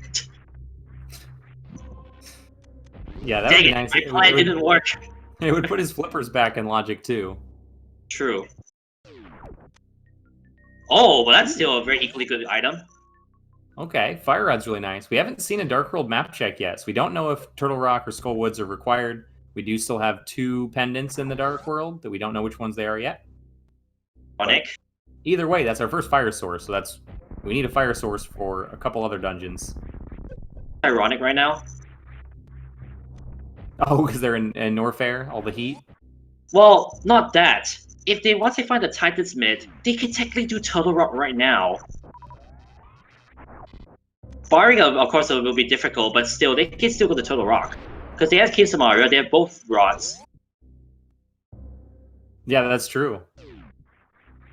NDIAZ would still need to get his Moon Pearl first as well, but we know it's available. Alright, opting to use supers. Okay, I was just going to say, he could up to farm here instead of using missile. Obviously, he wasn't expecting to take that many attempts to get the gate, but either way, having a few missiles would be handy. Yep. Yeah, because the blue ones, you can do the same gate glitch he did on the green one earlier with missiles or supers. Having a little more trouble with this one, though. And gets it. There we go. Meanwhile, etium grabbing his hammer. He's just got to get quite the last little bit up there. I'm not too sure if he realizes that the turtle does give him enough height to get up there. Because he's opting to just go from the right-hand side. He does get it, though. Yeah, this works as well. Nicely done. Gets his hammer. I think he already grabbed the glove from the wall. So he's got full Dark World access at this point. And we'll see if he opts to leave Meridia and follow that, or same thing. The red mail. Oh, the Crocomile, I see. Okay. Oh, then again, I don't think he's still. Yeah, wait, is he still able to get there or not? I forgot. To Crocomire? Yeah, he could do Crocomire. I guess he's not going to. Instead, now that he has the red mail, he can go straight back to Hyrule and look at that armor. Yeah, it's should be fine. Oh yeah, he's not worried about much damage. Although there are still a lot of enemies and obstacles that do a full heart, like those boulders that you saw just hit NDIAZ. Still a full heart of damage, so some more hearts are going to be very helpful later on. Up top of Spectacle Cave was rupees, inside Spectacle Cave was a green rupee. So that's probably why it wasn't of much importance. Yeah, I missed it when etium checked it, but he checked it so quickly I figured he didn't pick it up. Oh wait, is NDIAZ doing what I think he's doing? Oh wait, he still can't do it, never mind. Yeah, he's doing the Tower of Hera play. He does have a fire source now too, so he can full clear Tower of Hera, even if there's an item in the basement. He's also very close to the Moon Pearl, technically. He's close to the vanilla location, not that close to the location in this game, since it's in Eastern. But he's in the right game. Yeah. Wait, he's in the right game. Wait. I forgot. I thought it was Paradox. My bad. No, it was Eastern Palace. Thank you. Yeah, NDIAZ did check out Paradox. And there's the Dark World map check. So we've got Green Pendant Turtle Rock, very nice. Pendant Thieves, which everybody seems to love. And Red Crystal Swamp Palace. Interesting randomization. Okay. Really makes you think about that green pendant early, as you mentioned, having Ice Rod and etium Fire Rod at some point. The ROM I did. Oh, hello, Master Sword of etium. Let's see what else is a hype cave real quick before I say my story. Template Sword. Anti-tank. Man, Bounty in Hype Cave. It really is hype. But yeah, back to my story. I was going to say that I had a seed yesterday night. I was playing someone else's seed because he gave up on that seed. And honestly, I just glutted for punishment, decided to just do it with my friend. Randomization for the pendants was horrible. Pendant Eastern Palace, Pendant Thieves Town, Pendant Skull. Yeah, that'll happen sometimes. You get some of those. The pendants are all in bad spots, and disgusting. Honestly, I was sometimes shocked. They're all in good spots, and it's a pendant seed, and you have to do them anyway. Anything can happen. But yeah, that's a pretty hype cave, I would say. Not a ton of immediate progression. The swords don't really do a whole lot logically, just make everything safer. At least one of them is required to beat the game, so that's good. And the second one is definitely worth picking up. NDIAZ doing a nice job using that hammer on Moldorm kits to finish the fight. And I do believe that's an item in the basement. We'll see if he opts to grab that.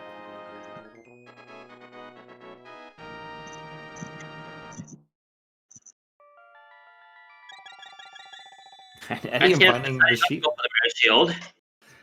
Yeah, 2 shields is enough. The third one doesn't really do all that much extra. I don't know. I'm one of the few who actually wants the mirror shield if I find it, honestly. And there's only one reason for it: lasers. I honestly don't like Turtle Rock without the mirror shield. Yeah, there's other ways around the lasers. I mean, you can do the laser skip without boots. It's easier with boots for a lot of people.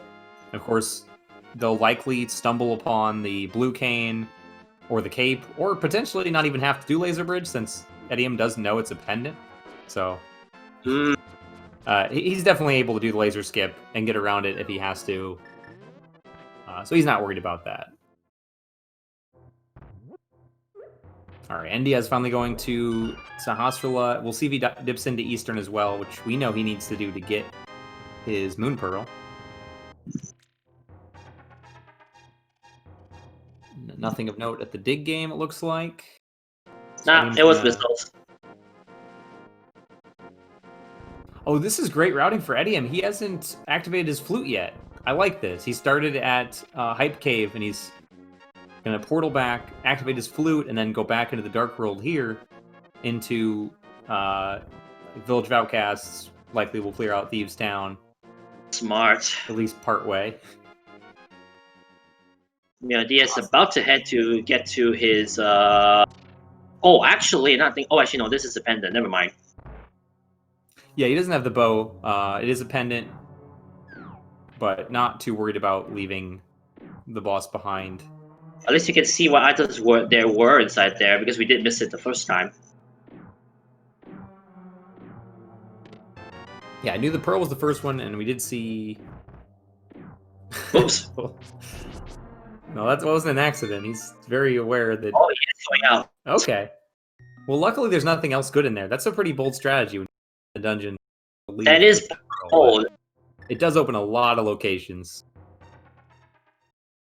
I guess we don't get to see if there's an item on Armos. 2, 3, 4, 5. Yeah, actually, he's risking on 2 items possibly being good items, which I doubt. But as you said, don't think there were any good items besides that Moon Pearl. Yeah, there definitely wasn't. I don't recall if it was map and compass both that we saw, but I know that there was one. I think it was a missile pack. And of course the big key. The compass was in the big chest, I remember that. Alright, so Etium is opting to go into Skull Woods here. So he doesn't have the fire rod, unfortunately for him. Man, the first seed I did, there's one seed I did, right, that I was the luckiest person to decide to go to a red pendant Eastern Palace. It had my Titan's Mitt, it had my hook shot, it had my hammer. That's quite a good find. Hashtag most valuable pendant, MVP.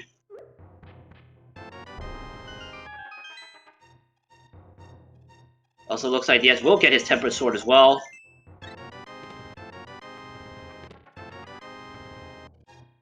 Yeah, we'll see if NDIAZ opts to go the same way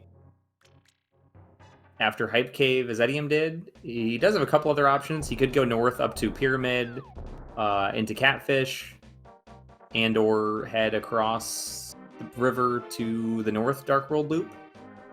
He could opt to go into Pod. He could opt to take the Meridia portal, go to Backdoor Meridia, actually. That actually makes a lot of sense. That might be a really good play for him in his situation. I believe NDIAZ also has a spring ball, so it's going to make navigating there a little bit easier as well. Yeah, Etium did pick up something nice in Skull Woods. Not the vanilla fire rod, but the anti-vanilla ice beam and the boots. Wow. So Skull Woods definitely paying out. That's both items. Not locked behind the fire rod. I'm not. One thing it also gives Etium speed in Zelda, so he might be able to catch up just a bit. Yeah, this is it's interesting because you're right. It does give him the ability to check more things quickly, but also gives him a couple more checks. This is a really interesting play from NDIAZ. I did not expect to see Pod this early. Without the bow, this is a pretty aggressive play. Instead of pushing the advantage he has with that Fire Rod and going to Skull Woods, which would be definitely, we know, valuable for him, going to this not quite completable Crystal Dungeon first. I expected him to go to maybe Pyramid and Catfish to get some out-of-the-way checks. Probably feeling behind about that late Pearl, but... Probably. I don't know. Unless he finds Bow in here, it's guaranteeing a double dip of Crystal Pod.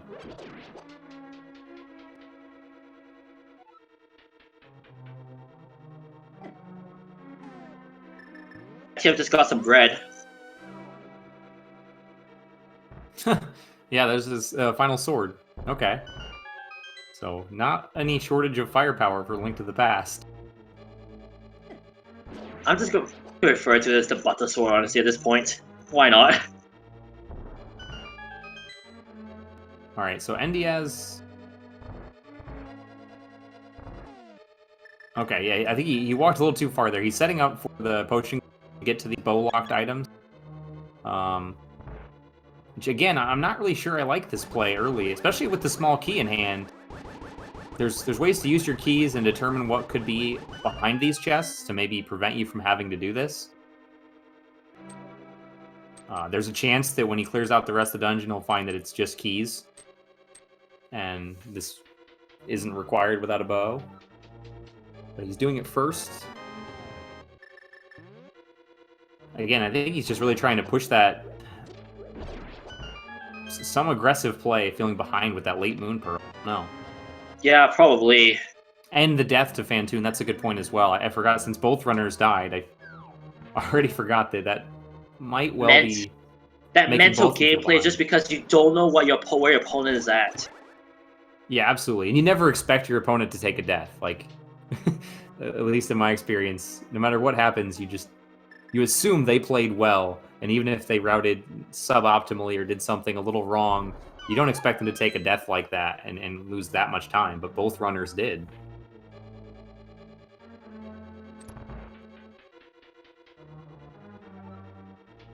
Oh wow, I probably might take some notes from etium. I didn't know you could just troll the block right there. I just threw it to the side.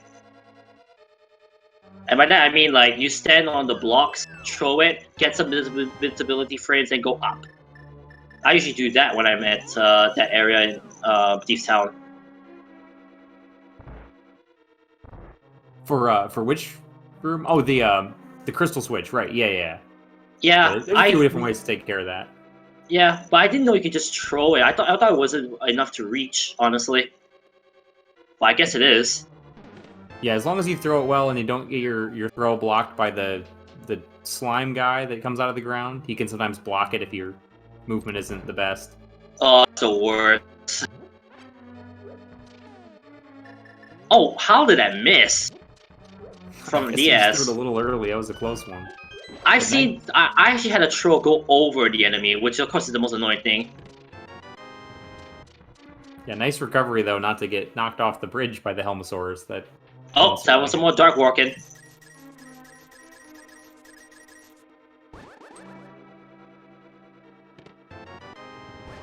Oh my goodness! There's the bow. Gameplay actually paid off. Wow. There is the bow. And I don't know what that was. Probably the big key. Not too sure either, honestly. He didn't have the big key, I don't believe, yet. So there's a good chance that's what it was. Man. Alright, well that is out of logic, of course. It's out of logic since they don't have the lamp. But NDIAZ likely can skip the lamp the entire game. Especially...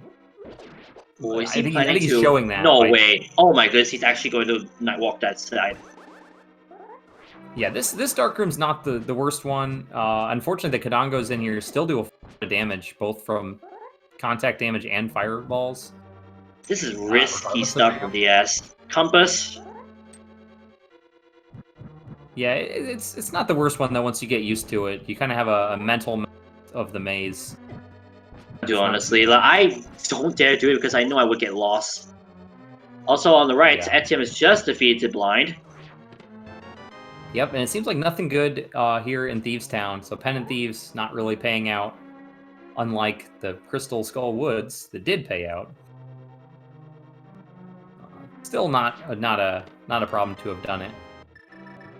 All right, all that. Yeah, you're right. It was the big key. Yes, there's for sure an item in the back. He's going to have the more difficult dark room with the turtles in it, but luckily with the fire rod, he can light the torches, or light at least one of them and make it a little easier.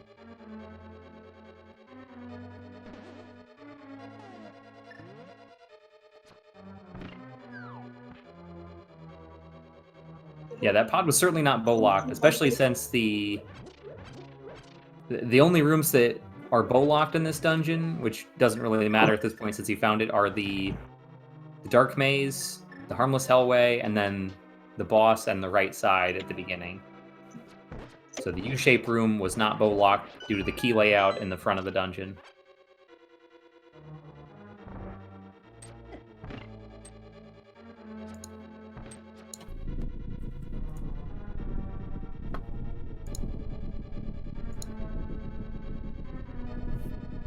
All right, so etium opting to the North Dark World checks, which makes a lot of sense, especially because he's got the boots to do Von Croc's King's Tomb, Graveyard Ledge all together.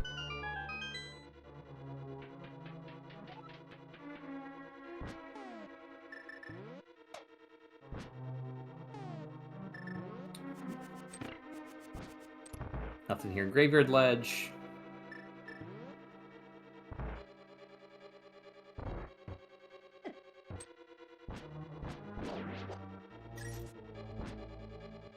NDIAZ going into the harder, possibly hardest dark room, depending on the RNG you get.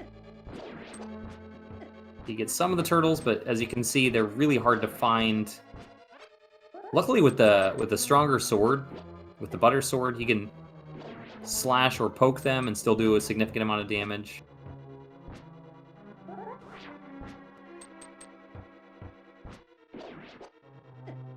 Oh, still one left.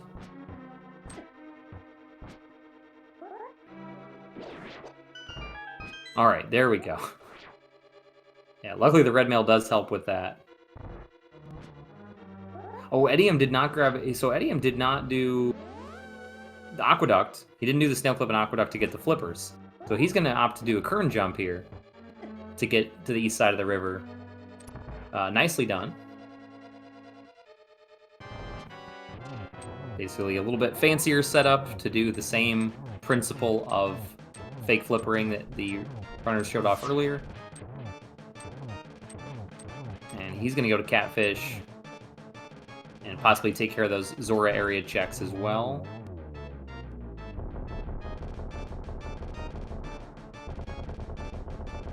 Well, without flippers, he might not be able to do that. We'll see if he knows any of the Ancilla Splash Deletion technique.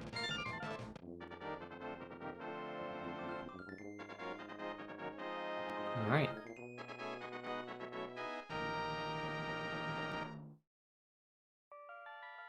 NDIAZ cleaning up his second crystal dungeon. Nicely done. Ooh, and we get to see the Splash Deletion. So Samaria Block, Bomb, and Red Boomerang. That's not one I'm familiar with, but very nice. Etium gets it done. Yeah, there's several different ways to do this setup using different items. And Half Magic is a nice find. Not required by any means, but definitely worth it.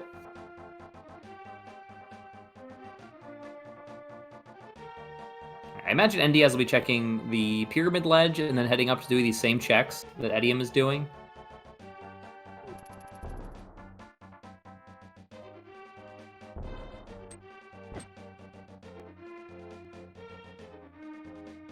He's going to be doing them a lot slower without those boots. And although the fake flipper setup was worth it, the Zora check was not. 500 rupees for a heart piece is not very good.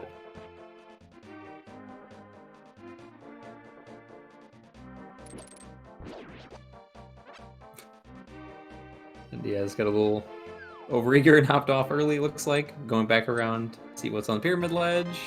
And it's the mitts, so he's definitely picking those up. Wow. So mitts and bow over on East Dark World. Hopefully for Etium's sake, he heads over to the east side and grabs those items pretty soon. Hopefully for NDIAZ, he goes to the west side and gets his boots and his ice beam pretty soon. And he's going to be checking Graveyard Ledge and probably continuing on west, which makes a lot of sense from where he is. So we're getting pretty close to all the pieces we need to beat this game. Indeed.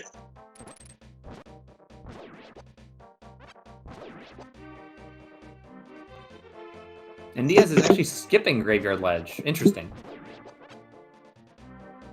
I don't know if he's forgotten it or if he's just got his target set on Skull Woods, thinking I have the Fire Rod.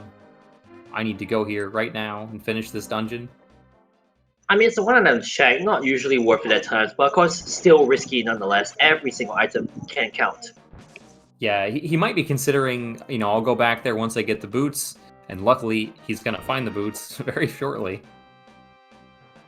He'll probably do the dungeon back to front and get the boots on his way out. Since Etium didn't have the Fire Rod, he couldn't go back and beat Mothula.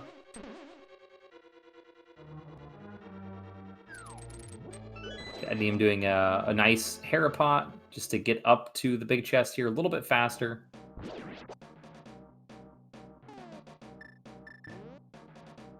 And we'll see if he checks the basement. NDIAZ did leave an item and could be required.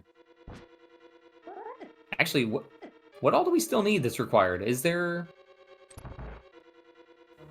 I don't think there's anything we could still need, actually, at this point. At least, there's some things logically...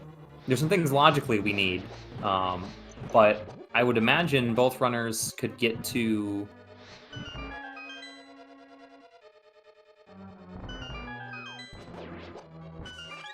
Yeah, I think we're in no mode actually already, because we can do desert, we can do swamp, Skull Woods, Ice Palace. We have all the medallions for Misery Mire and Turtle Rock. If anything, I think Silver's really the only big thing that they need. Yeah, we have Can Fly. I think that getting through Lower Norfair is probably the most demanding part left of this seed. With what we know, obviously both runners are missing some key items.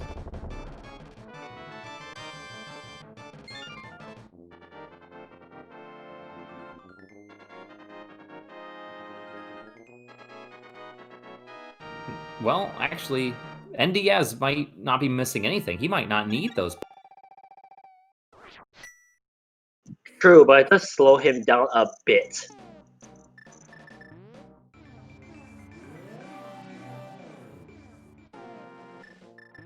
Yeah, he's in full go mode. Wow, I completely didn't even realize that. That's so sudden. He's gonna check. He's gonna go to desert immediately. This is the right play. I like this. You go to desert immediately, find out if it's boots. If it's boots locked, you need to keep checking things. If not, you're in full go mode. Apart from things that are just absolutely in your way, you know, for a lot of those quality of life items. I mean, yeah, Silverless is a possibility he could do if he wants to. And I think I just saw the Titus Mitt. Yeah. So sorry, you stepped away for a minute, but NDIAZ did pick up those Titans on the pyramid ledge. That's what put him in go mode. Oh, nice. Etium, he's not going to pod, which makes a lot of sense. That was such a big play that really paid off for NDIAZ. And there's a small key on the torch. So we might be boots locked. This could be really interesting. And we are boots locked in desert. Okay. That's really good news for Etium, and honestly, close race here. Because Etium needs to go to pod without the bow to find his bow, which is a very unattractive play when he has mitts and so many other things to do. NDIAZ needs to go back to Skull Woods that he already beat and left to get his boots for desert. That's complicated when you say that all at once. Yeah, it's just he just left desert, or not from desert. Sorry for He just left Skull Wood, so he's not going to go back there right away. We're going to see Nope. full clears of several dungeons, probably, with us in no mode. This is going to be very interesting. Yeah, the cape might push him towards Skull Woods, since he did walk straight past Graveyard Ledge and Bumper Ledge on his way to Skull. But I don't know. We'll see. He's probably going to do Misery Mire, Ice Palace, maybe Turtle Rock. Etium's opening Turtle Rock. We'll see if he goes in.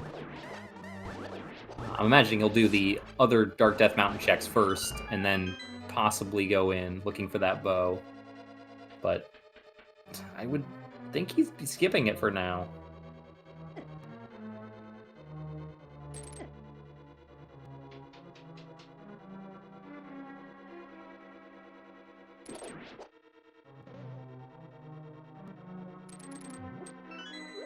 Oh, that's right. I'm also being corrected that Etium still needs the Fire Rod as well, which was in Upper Norfolk.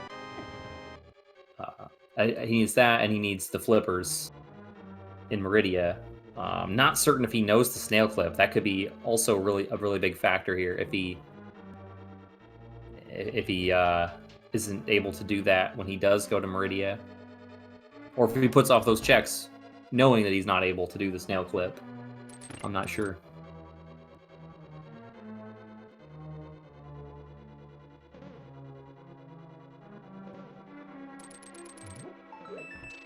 No, the wave beam was in, or the mirror was in the wave beam room. Fire Rod was, or no, you're saying wave beam, not wave gate. Sorry, I misread that. The comment in chat about the Fire Rod location. That's correct.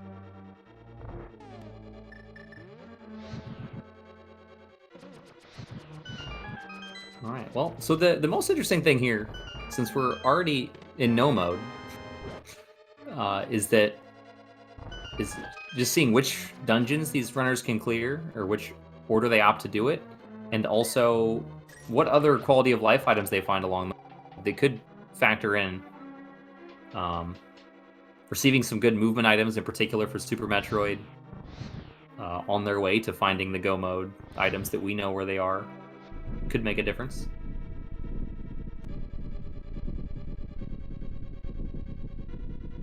By the way, I just saw Etium pick up the space jump inside the hook shot. That's a big thing.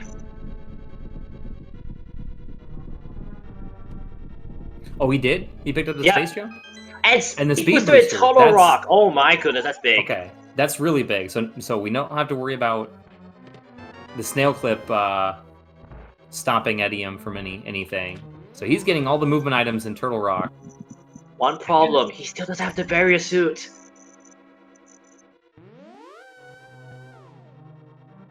Where was the various suit again? Can you remind me? I don't remember, honestly. If the chat can tell us, that'd be nice. Oh, that was okay. That was Watering Hole. I knew it was somewhere in. I couldn't remember where. All right, Wait, so Speed where? Booster, the Watering Hole, the yellow Meridia checks. Oh, that one. Yeah. So Speed Booster might take him there sooner rather than later, since there will be nothing he's orphaning at Main Street and Aqueduct. So that Speed Booster is a really good find for him. True. And with no safety items, Etium has to use the blue potion to get through Spike Cave to find an E-Tank, which is handy, but not required. Meanwhile, NDIAZ is about to do the Lampless Dark Rooms in Mire with very low health. This is pretty scary here. He does have the cape if he needs it.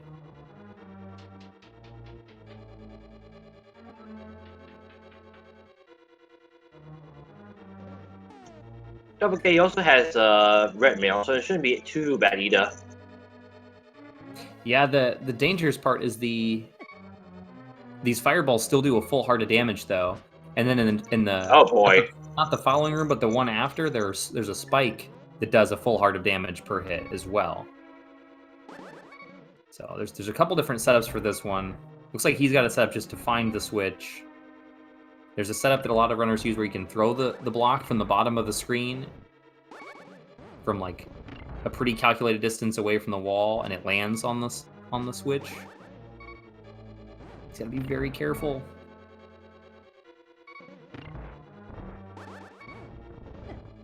when he takes the death. I don't know if we found both items here, but I doubt he'll come back in. Well, he is coming back in. Okay. He does have more hearts now. So hopefully he can survive it. Meanwhile, etium's gonna... Looks like he'll follow suit. Probably do Desert Palace, then Mire in his situation. Since he has those boots, knows he can full clear desert. Probably.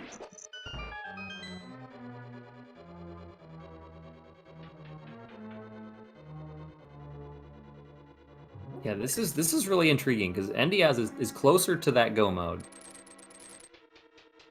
than etium is, effectively. He doesn't need speed booster. And I'm certain he doesn't need space jump, screw attack, ice beam, any of that for movement in Super Metroid. But it would help. It would speed things up. And the longer etium has these movement items, getting the last couple pieces of the puzzle, the bow and the flippers You know what that he needs. You know what would be big for etium? What's that? If the lamp was in desert. That would be the biggest thing for etium to get a big advantage if he's able to get through some of the dark rooms without any problems.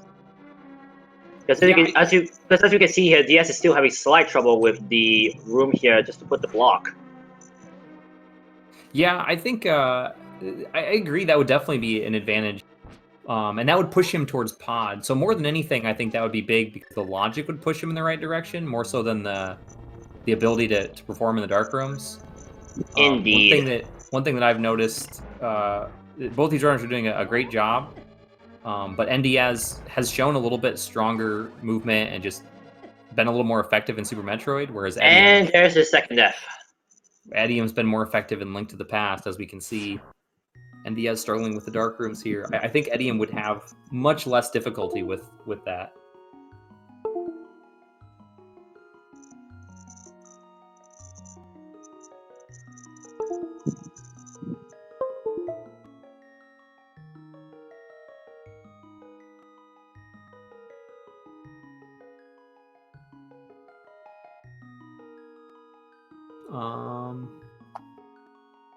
What just happened?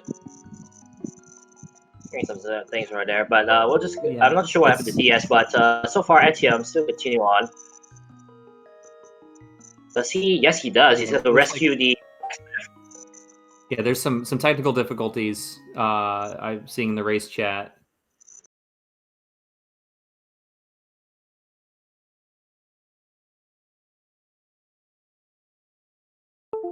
But it sounds like you should be able to get things back up in a moment.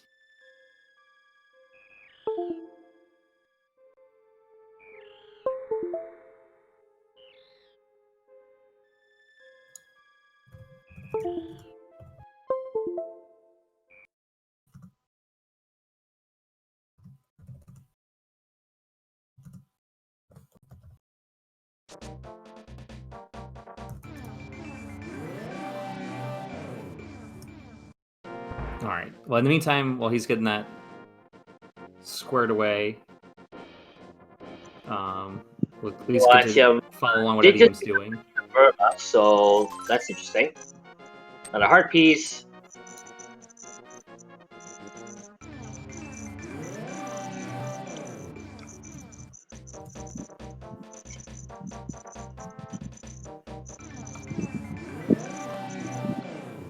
All right, yeah, but this is a very interesting seed.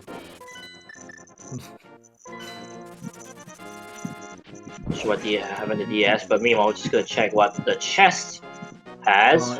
It sounds like he was having some technical difficulties that he was able to solve. I can see from the race chat. Hello, lamp. You finally got the lamp. We'll see how long it takes, but rest assured, he will. Sounds like get things back up and running. Well, he better do it quickly. etium has finally found the lamp, which opens up pretty much everything. I think he's literally in go mode for Zelda now. I think. Well, actually, no, he doesn't have flippers. Yeah, he needs the flippers and the bow. So he still needs the flippers and the bow, but he has the items to logically get the flippers and the bow. Yeah, that's what I meant. and the fire rod. He needs the Varia suit. The whole chain is behind those items, so he doesn't have to do the sequence breaks that NDIAZ did to receive his Go Mode items. He just has to go. Just throw the bird into the water. And he does. Very nice. All right, so NDIAZ is back up. Let's see what he opts to do. Unfortunately, it looks like he had to reset. Luckily, he didn't lose any progress. Just the time lost dealing with the technical difficulties and the transition back to go to where he was before. I mean, this race has turned on its end now because Etium now has the land, which means he's pretty much going to collect almost every other item in Zelda. So what does this mean? It probably means that Etium might be able to catch up right here and possibly overtake in due time if DIAZ doesn't find the right items that he needs. Yeah, it's really hard to say catch up because it's just they're missing different things, and it's like going to pod without the bow with how much Etium has. That's likely going to be very, very far along chain of things on his to-do list. So it's really just, is that further down Etium's to-do list than returning to Skull Woods to get the boots for NDIAZ? Well, I guess we were promised / expecting a very close battle between the 32nd, 33rd. See, I guess we are having it one right now. This is tense. Yeah, Etium just has 2 spots to go to. He's basically got a full clear Meridia to get a couple good items. Grab the fire rod out of Norfair and grab the bow out of Pod. But he's going to do, obviously he's in Mire right now. I would imagine he'll do Ice Palace as well and finish off Desert. Do Tower of Hera probably before all that. Or wait, did he already do Tower of Hera? I think he did, right? Wait, who? Didn't Etium already finish Tower of Hera? I don't think I saw so, him doing the Hera pot. Did he? Yeah, He did? Yeah, he did the Hera pot. I remember him grabbing the big chest and the one in front of it, and he has 1 crystal with him. His Moldorm fight was very, very quick, so yeah. It was easy to miss with Butter Sword. Just 2 hits, and he's down. I don't believe he checked the basement item, though. Sorry about that tracking error, guys. Yeah. Honestly, it's very hard to track, honestly, but even for us. Sometimes all 4 of us may miss something right out the gate. Yeah, especially with the tech issues, trying to figure out what's going on in the back end. Well, we'll keep an eye on that means just throws ourselves into a loop. Yeah. Alright, well, NDIAZ making a nice, smart play going to Swamp Palace. This is actually the 2nd red crystal. This is a really good play for him. He can full clear the dungeon, do Pyramid Fairy earlier than you'd see it in a lot of seeds.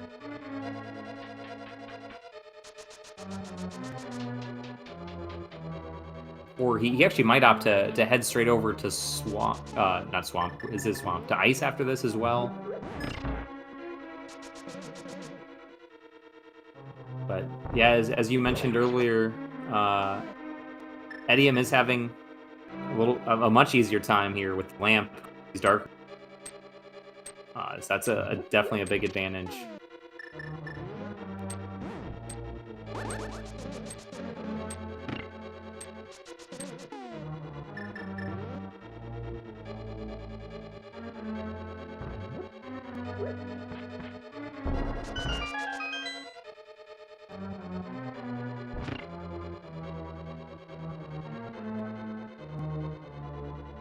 Okay, NDIAZ setting up for Diver Down. There's a few different ways to do this. Okay, looks like he's opting for a different setup. The first one wasn't quite working. And that's... Okay, there we go. The second one looked better. Okay. Nicely done. This just wiggles through and skips that. The advantage here is you don't have to go around and drain the water. Don't have to pull the statue in the previous room. It speeds things up a little bit. Etium with a nice, safe Vitreous fight. Just put on your cape and spam slashes.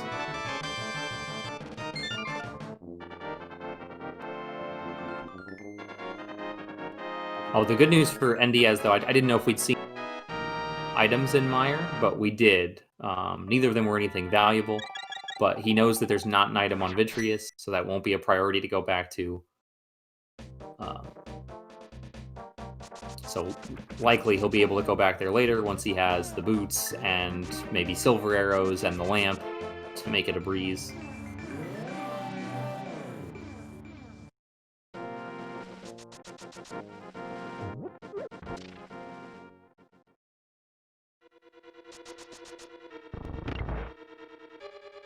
And he has fending off the Link to the Past Fantoon, as I've heard him call. Really? They do bear some similarities when you look closely. I see what you did there. The tentacles, the puffs balls that surround him. They're yeah, blue. when you look closely to the eye. But this one's much more of a pushover. Goes down pretty quickly with that tempered sword.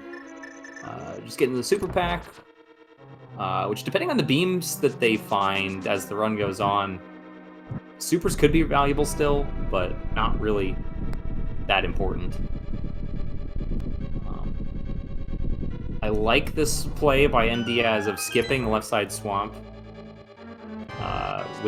especially with all the things that have gone on with its technical difficulties, with a few deaths that he's taken. He's just going to go clear the dungeons he can clear, and that's a big time loss to have to go back into the left side of swamp. Hello, silver arrows for Etium! It's a good one. So yeah, Etium just continues to be paid out with all the quality of life items. Indeed. He also likely was feeling behind, but getting Speed Booster in Turtle Rock with the space jump up on Death Mountain, the lamp, silver arrows, he's got to be feeling better. That's so huge for Etium right now, honestly, silver arrows. NDIAZ, I think it's gonna head towards, I believe, Dragon? Is that his name? Yes, that's right. Yeah, he's going through to the back door to Dragon. And Etium doesn't have the flippers, so this is interesting since we'll see if he go modes this dungeon or if he clears it by going in here to Ice Palace without the flip. Like he needs. It's gonna be, yeah, he needs the flippers, but quick flippers helps a lot with this area. Yeah, I mean it gets him in here and he can full clear it, no trouble, but it. Of course, the one problem is not having a fire rod does complicate things a bit, but he does get Marble Magic, so he shouldn't have too many problems. Yeah, the issue with it really is that if the flippers are the last item in the logic chain, this would be a go mode dungeon that he might be full clearing. And unlike skipping lamp logic, he needs the flippers for swamp, so he can't skip that part of the chain entirely. It might find the fire rod though, or he might find the fire rod. So in his mindset, that's some value that could be in here. Meanwhile, NDIAZ having slightly better RNG, was waiting for Dragon to clutch on him, but 4 or 5 times he just went by. Yeah, unfortunately, a lot of swoops. Yep. Not too many tail whips. Well, I say that as he gets tail whipped on the way up. 3, 4. There we go. Now he's got the grapple quick kill. His Etium does a nice icebreaker, very nice. Quick setup there to speed up Ice Palace.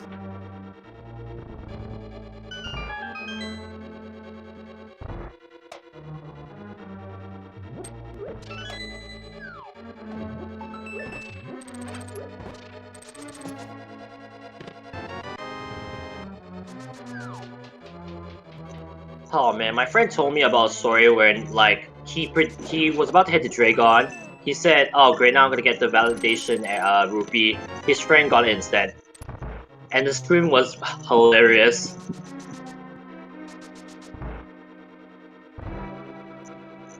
When he said that this is random, it really is random and anything can happen.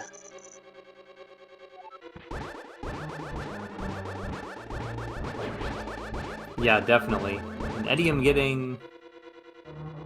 He got the reserve tank. I don't know if that was the first or second item here. I'm guessing it was the first, otherwise he wouldn't be checking this. Actually, this is a very... Yeah, so he's routing it as if he were going to have to full clear. I think this is the most efficient routing if full clearing the dungeon. So he's expecting not to find the items till the end. And the magic powder is a nice find for NDIAZ. It's a nice safety. It'll likely get used later on. Ganon's Tower, potentially in Ice Palace if things get dicey, or if he opts to go through my Turtle Rock. Well, NDIAZ decided to go back to Zelda Hyrule apparently. Yeah, I think this makes a lot of sense. Again, with his technical issues and the deaths, and just overall probably not feeling like he's in a great spot. He's gonna go back and go clear dungeons. He can clear Ice Palace logically. So why not go there and hope to find the items that you need on the way, or item in his case. Just the boots is all he needs.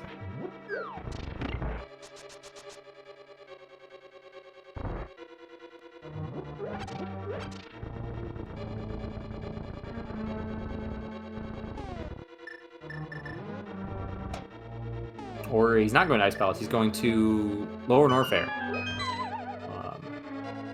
Which, you know, it's basically the same value as Ice Palace.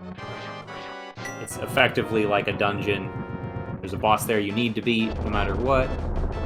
There's some items that are only a little bit out of the way.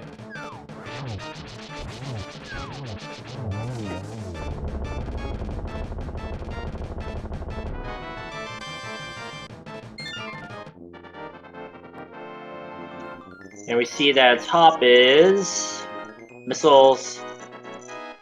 Top left is bombs. Yeah, missiles and bombs. NDIAZ right there is actually doing a very nice strategy where he's standing in a certain position which the Troll Statue cannot attack him, and he's going to charge Beam Shot from the end from here. And he's basically be down quickly without taking any damage. Oh, a nice strategy right there, collecting, getting more, what's that, missile pickups. That's a very nice strategy, and using the grappling beam to also grab those things as well. It's a very nice strategy from him. Yeah, it takes a few more supers. Oh boy, look at that! Six super missiles right in front of his face. 7, there we go. And he's down.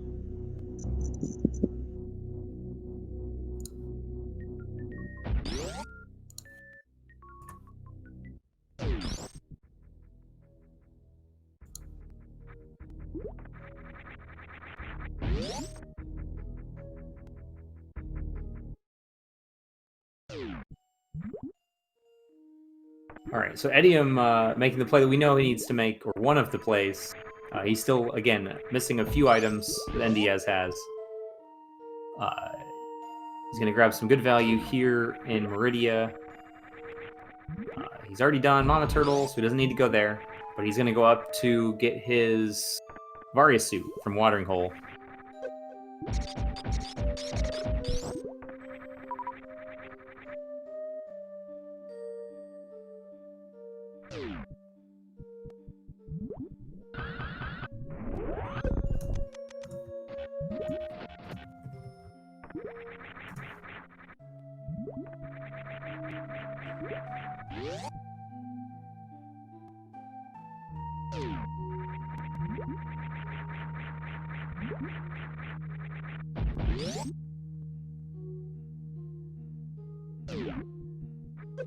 Alright, NDIAZ, again, missing out on some of those convenience items.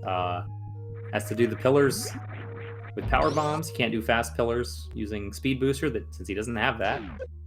Has to do worst room in the game without space jump, which is a lot more obnoxious. Yeah, I was just gonna say he might have to kill the pirates to make it a little easier. He's gonna have to farm more before Ridley, but if he can get through this room easier, it's probably worth it anyway. I'm probably very relieved to see the various suits. Yeah, that's one more thing. He is now in go mode for Super Metroid, and he knows that. Where is this screw attack? By the way, yeah, but with Dora at the Mickey Mouse room, as I like to call it. It does look like Mickey Mouse, come on. Yeah, it totally does. I agree. Hopefully that book doesn't lead him on any more out-of-the-way checks.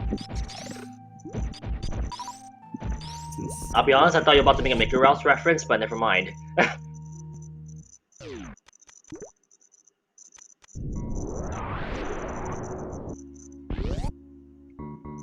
And I think Etium's gonna save. He's gonna save? He is gonna save.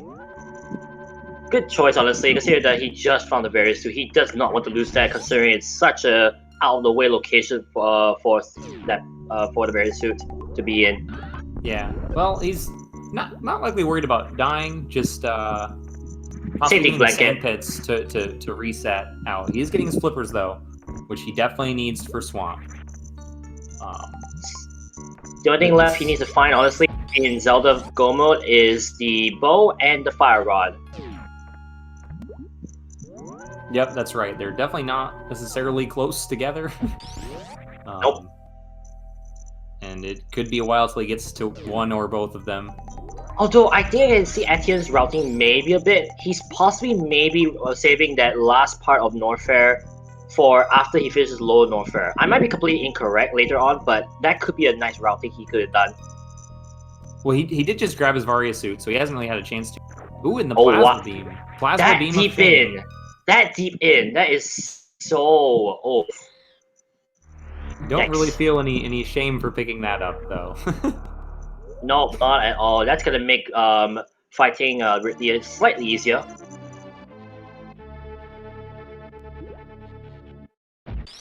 Yeah, I don't know the damage values offhand. He can use it to microwave these pirates here, though. Microwave time. I'm not certain if that's faster, but it definitely looks cool. And it's definitely a quick way to do it.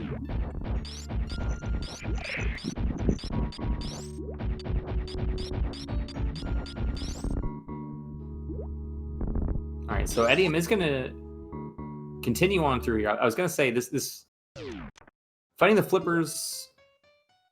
Well, he had a couple options of how to route this. Finding flippers and Various suit, he could have gone down into Upper Norfair through the sand pits and tried to do this through the back door later on, knowing that flippers put it in logic that way. But he's just going to opt to continue to go through Meridia, which is also a really strong routing choice. He's very well equipped to get through these rooms with no trouble. He'll likely do the same grapple kill on Dragon that we saw from NDIAZ.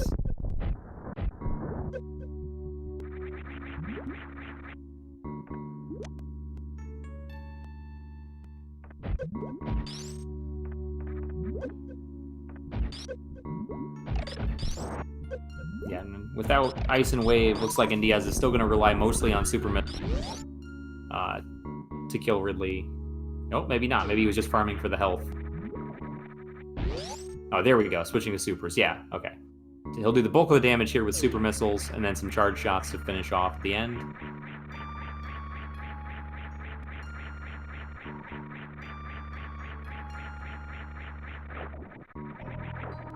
Doing a very nice job keeping Ridley in the pogo pattern. Or just using missiles instead of charge shots. That also works. You can fire a lot of missiles quickly.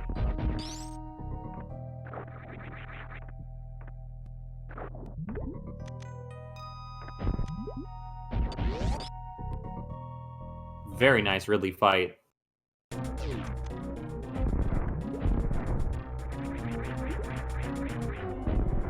Yeah, and absolutely. Just to echo what I've seen in chat, there's really not a runner head right. It's hard to say because both runners have items that are in, for them, really out of the way location that they absolutely need to beat the seat. Etium is 2 items away from go mode, whereas NDIAZ is 1 item out of go mode. But it just, who knows what they're gonna check first? Who's One location, their go mode. Oh wait, no, I spoke too soon about etium. Tree. Oops. Yeah, tree. Oh, he didn't get hit by the goop. Oh, Why did he do that? So he was trying to set up for a really quick grapple kill where you can jump and latch onto it before you get pulled away from the electricity on the wall. But he didn't get hit by the goop, so he didn't get grabbed. He was in the right spot for the quick setup. He's just gonna do the normal setup. Yeah, this time just opting to get gooped and grabbed right away and waited out. No tail whips. Oh, as soon as I say that. That's what I did last time. Yep. So we're 3. both cursing one of the runners. 4. There we go. 4 each. Well, good news is we both cursed one of them equally.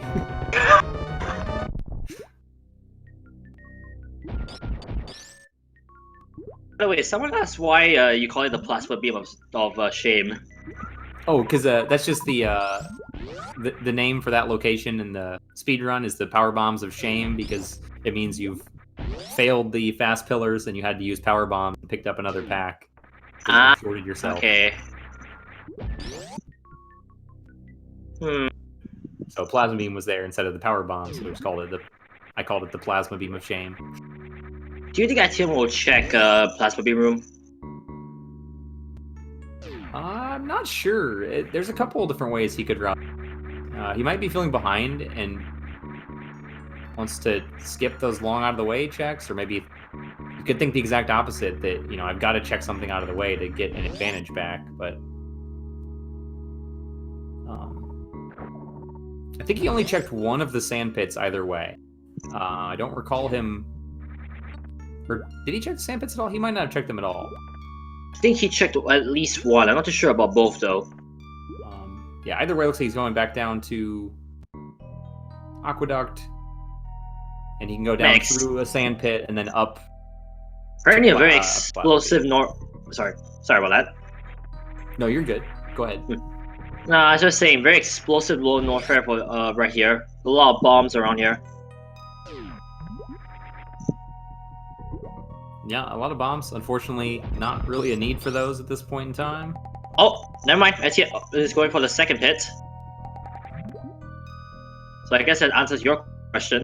Yeah, I think I wasn't sure. I thought he did the right sand pit and skipped the left one, which makes sense. Yeah. It'll do left sand pit, either down into Norfair or potentially up to Plasma. Those are his biggest options here. Missile, and there's a heart piece. Yeah, so missile and heart piece was there. I think the one thing I'm shocked that he didn't do was check spring ball room. Yeah, I'm not necessarily shocked. Oh no, he's going there. It's a long check. It's a long check. But yeah, he's doing that now.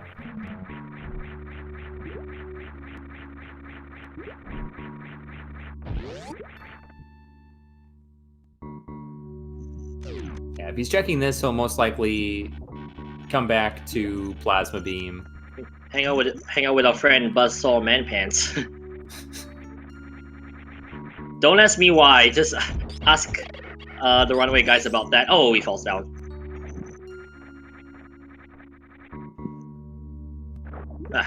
Having trouble getting up there. And for I think on my first playthrough of this game, right, this was the one place I got stuck in for like 25 minutes because I couldn't nail the wall jump very easily. Oh, I believe it. Yeah. Now I understand it's just input first, then jump. Absolutely, yeah. It's counterintuitive from a lot of games that you have to be pulling away from the wall before you jump instead of tap the jump button into the wall. But it makes sense when you're used to it. Zara, yes, I have watched TRG, I will admit. And so with NDIAZ's situation, he's opting to, again, sequence break some more speed booster lock things. Since he doesn't have speed booster, these are out of logic, but nothing of value here. just power bombs and red rupees. TS not going for Crocomile, surprisingly. Yeah, well, he can't go that way. If he's gonna do Crocomire, he has to go back to Bubble Mountain. Oh, sorry, and- I completely forgot he does have the speed booster. Right, yeah, because Speed Booster was in Turtle Rock that etium picked up. Yeah, it's an easy thing to Yeah, forget, since he's done a bunch of Speed Booster checks, including those ones. But he is making the Turtle Rock. Well, I guess he has all of East Death Mountain, doesn't he? He has Super Bunny, Hookshot Cave, Spike Cave, Turtle Rock. All of that's available for NDIAZ, as well as the Ether Tablet and Hera Basement. Zarwin, I'm not too sure you can hear this, but here you go, here's your high five. Anyways. It looks like DS will actually finally pick up the speed booster and the space jump. He's actually heading that way. Yeah, he'll probably be a little upset with that, since he's just finished almost the last of the Super Metroid checks. He's already gone through Lower Norfair. That space jump would have helped him in a couple rooms quite a lot. This is going to be a close race, to say the least. And the speed booster obviously makes things faster. Yeah, it's just so hard to tell what's going to happen here. Very interesting. One thing that we know is a constant. We still don't know where the screw attack is.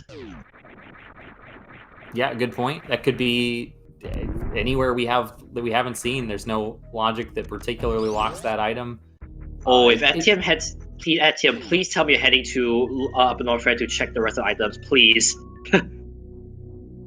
We'll see if he pops back into Link to the Past or heads either right or left at these top two doors.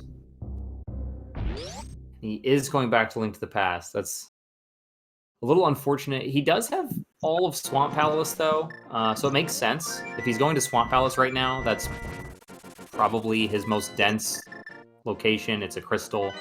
He has to do it. In his mind, he might get to skip Upper Norfair, so he might think of that more like an overworld or pendant dungeon type of check. DS might be just be kicking himself right now for not checking that earlier. Space Jump would have helped so much earlier for him.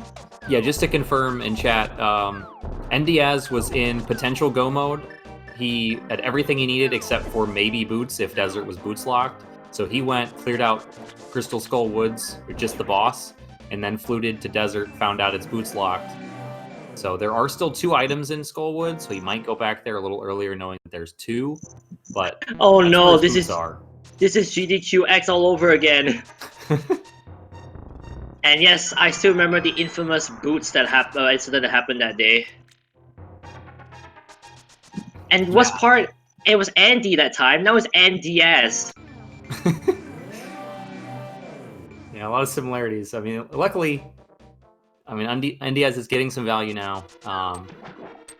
Well, the speed booster might actually be bad for him at this point, because it does put Waterway back on the table as a possible location, and I don't know if he scouted out the Criteria Supers item. I know etium looked at it. I don't think NDIAZ did.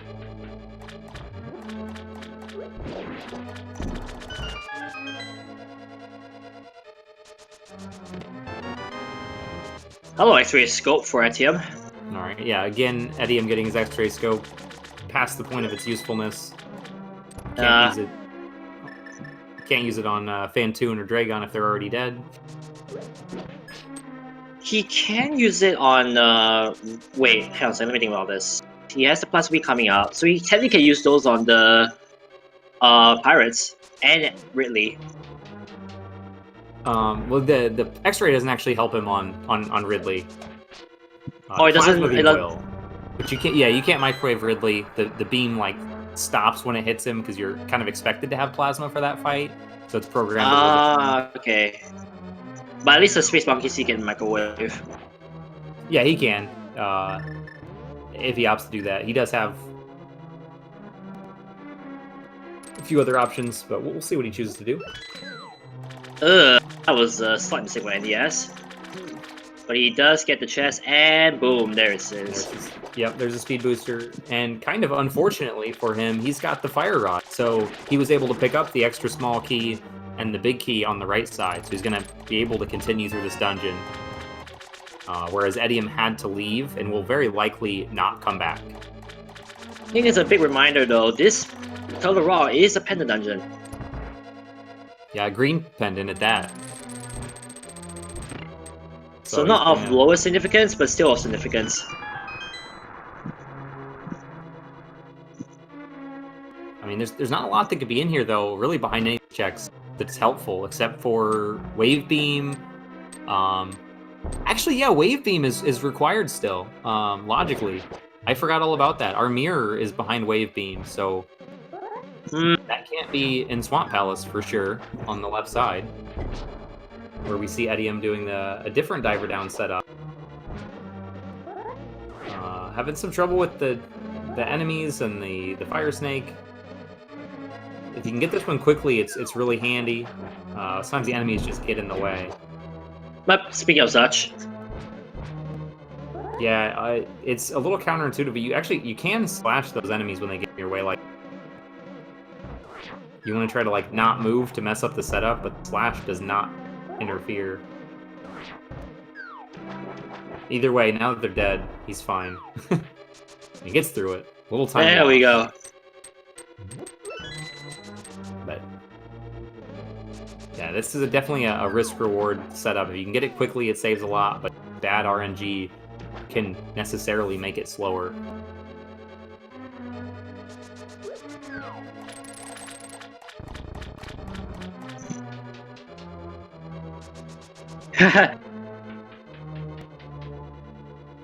Yeah, mirror is absolutely required for Swamp Palace, and Indeed. it is behind.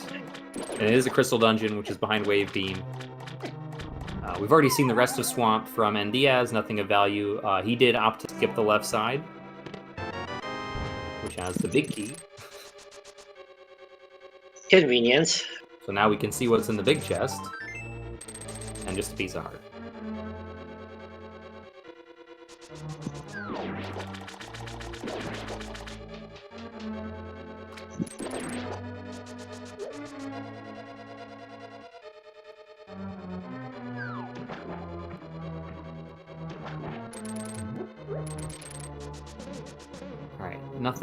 Nothing of note so far in the back of Turtle Rock, the part we didn't see from etium. Oh, and the big chest was just a map. Okay, so there was only one item that NDIAZ skipped out of on the left. Yeah, I wasn't sure if it was one or two, but that's... It was just a burrito. Definitely seems like a good play from him to skip that then, with how much of the world was available. And how he was likely feeling based on some of the other events that...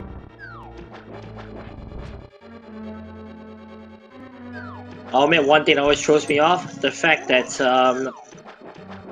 Lower North Fair connects to Mystery Mire. So technically you could go to Lower North Fair, and it just opens up so many different possibilities with terms of movement. Yeah, for sure. Oh wow, look at that silhouette on the left hand side. Yep, this dark room's not too bad once you get used to. Yeah, when you get used to movement, nowhere to go. Nope. Oh, he thought he was on the route home, but he wasn't. Alright, you should be... No? No, he's still on the left-hand side, well, I can see. I got lost. No, he's on the left-hand side. Like, he's on one of... He stopped at one point. So he's probably on the platform that was on the left, right next to that fire bar. So he has to go down still. You might be looking up a map of these paths. If you get off the path, it might be difficult to get back. Alright, he's good. He's holding left and then down to get through it.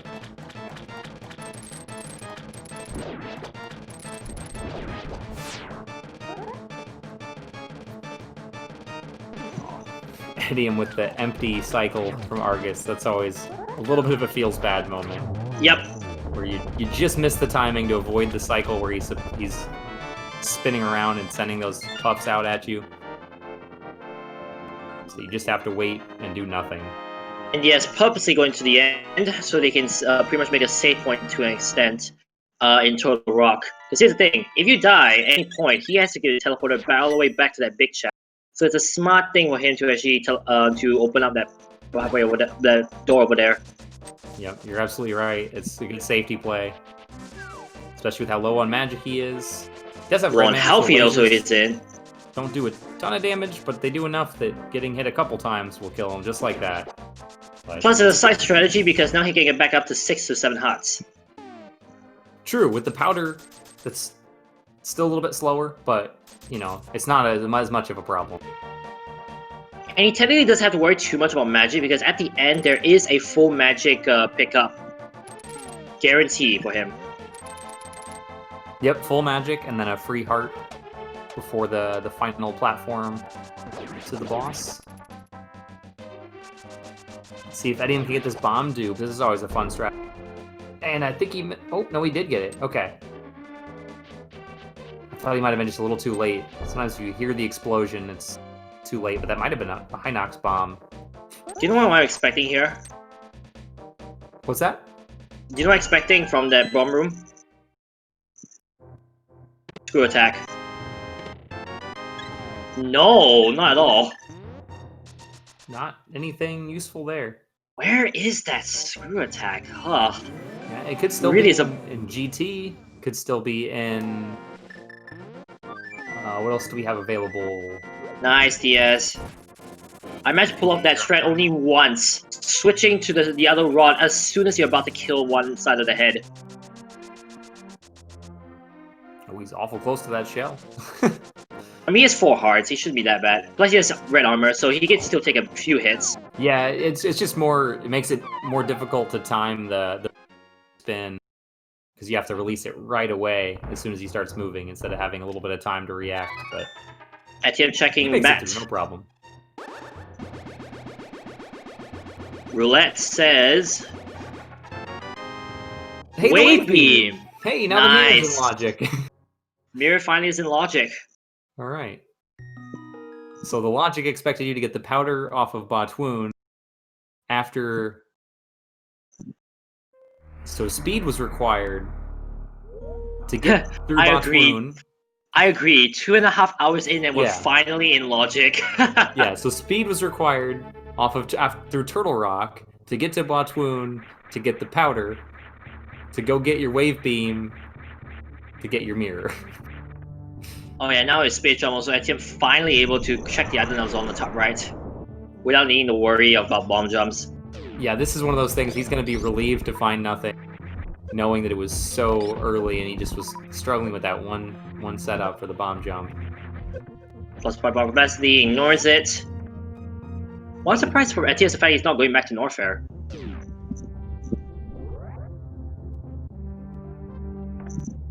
Yeah, cool, almost perfect landing. He probably just wanted to refill. This actually might be a good play to do the reset to refill the ship and get these couple items real quick because he has the front of Gauntlet as well. He might have to scout that out. He already did, I think. Oh, did he do the front? Okay, I knew he scouted the back. I bet he went back. I mean, he could. Let's see if he does it. No, he does not. Okay.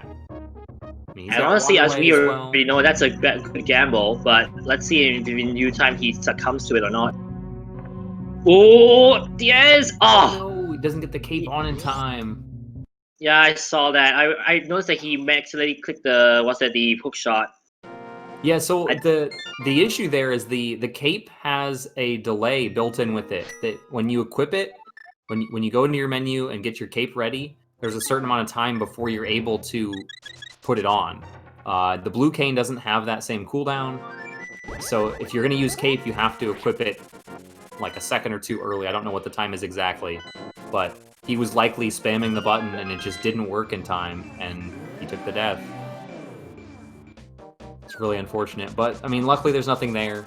As long as he doesn't go back for it or, you know, have that influence his decision making. I think my prediction about etium's routing, it might be correct.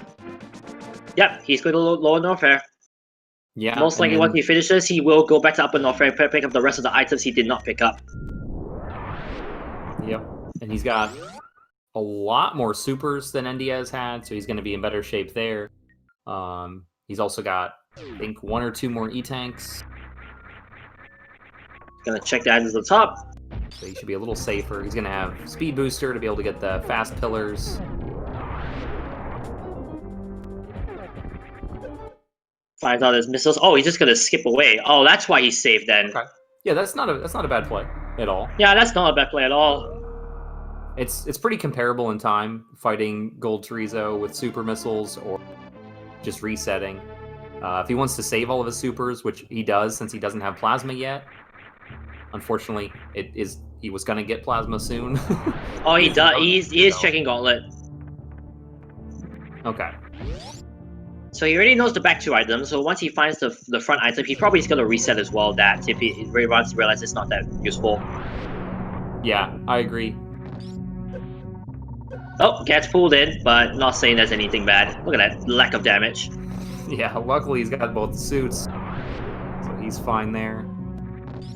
Oh, the lag. He's doing a nice icebreaker. Again, gets it really quickly. Pretty much matches. Missiles, yep, there's the reset. Yeah, and the reset. Ooh, someone asked if you wonders if the cooldown from that hook shot is actually the time it takes the SNES to load the poof graphics for the cape effect. Yeah, I'm not sure. I'm not sure what it is. I know it doesn't. It doesn't occur on the blue cane. So if it is, it's a specific to that graphical animation because the blue cane doesn't. Etium is not heading to Death Mountain. I wonder. Okay, no, he is. I was about to say he might have checked. Oh no, he already did check the that speed booster room. Never mind. Yeah, he's probably gonna go back to Lower Norfair and clear that out at this point. Yeah, pretty much. It makes a lot of sense. He's either Upper Norfair and Lower Norfair are his big chunks of items he's got left. And at the same time, once he gets to Lower Norfair, he can just go back to Upper Norfair and pick up the rest of the items. And then once he finds out that the fire rod was there, he can go back to Turtle Rock.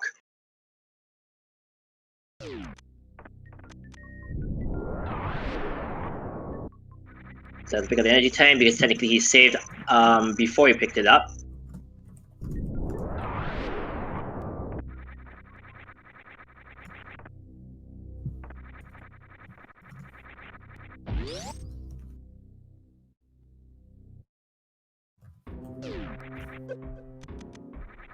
Not having screw attack really hurts this you in this room a lot.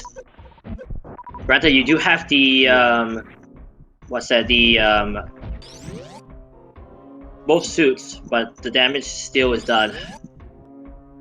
Yeah, you can opt to if you come into the room prepared and lay a power bomb quickly, you can take all of those enemies out with 1 power bomb, which is very helpful.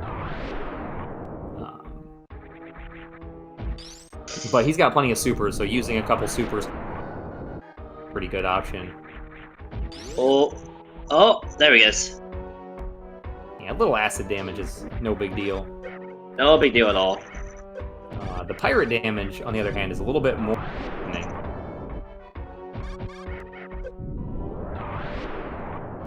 And he's got space jump, so he might have a little bit easier time. Still gotta be careful. Alright, so use the power bombs to clear out the pirates there. No, I'm not singing that song, whoever wants that pleasure. And a little bit of a cold stare party on NDIAZ's side. But he's got Tempered Sword, Red Mail, so he can take a couple hits. No big issue there. Not at all. Probably dissatisfied to see that book. Does not want that right now. Same as NDIAZ.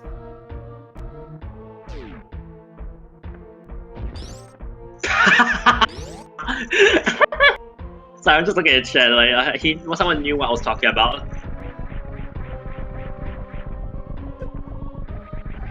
Yeah. So if you're just coming in here to see what's going on in the race, close, which means we have no idea what's going to happen, but we've been in no mode for an hour. So what happened is NDIAZ was missing just the boots, has all the progression items that were required that he's got right now. Went to Skull Woods, and beat the boss, then went to Desert, found out his boots locked, left the boots in Skullwoods, which might be where he's going right now. He is going to Skullwood, so he's... It looks Actually, like is he... He's checking No. Pedestal. He's checking Pedestal first. We'll see if he opts to go to Skullwoods. So that's I'm all he also needs. Actually, also I'm curious as what is the pedestal item is. Could be that screw attack. Oh no, please don't be that screw attack.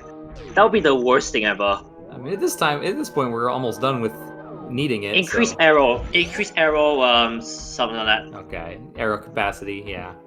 Yeah, not that bad. But while NDIAZ has been looking his boots all over the place, completing crystal dungeons, going to Lower Norfair, you know, all these other overworld checks, looking for boots. Etium was short several items. He's found his mitts, he's found his flippers and his Varia suit, but he still needs bow, which was in pod, and fire rod, which was at wave beam. So he'll likely be getting wave beam pretty shortly. There's only one place which I'm thinking may have the screw attack. Do you know which location I'm thinking of? Well, I'm guessing it's in GT. That's the most likely. No. But you're thinking I was of thinking one location, so. There's only one location I'm thinking of, and it's the one location that neither of these two have checked. It could be green pendant turn in. Nope. Well, then again, now you say that it could be with Hasrella. Could be Bombo's tablet. We haven't seen that one yet either. Could be the tree. That was actually what I was trying to say. Oh, the lumberjack item. That's right. They have neither of them checked it yet. Well, NDIAZ will definitely not be, since this will be his go mode. There's no reason for him to check that. But you're right. That definitely could be there.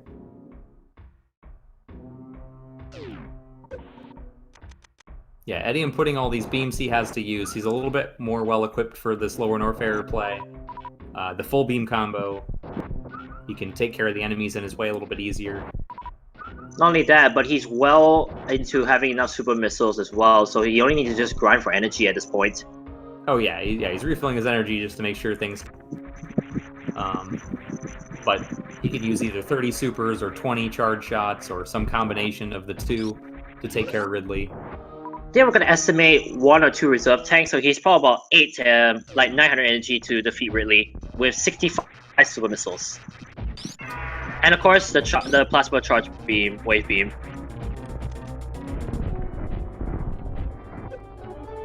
Oh, gets grabbed already.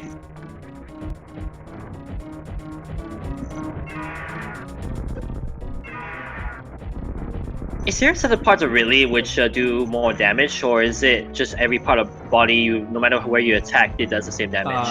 I don't know the values, but the tail does more damage than the body. What I meant is you attacking Ridley. Oh, when you hit him? No. As long as it makes damage and contacts and he flashes, that's the same. Okay. Ooh, Etium really wasted super missiles, but then again, said before he's got enough he can afford to waste a few dozen.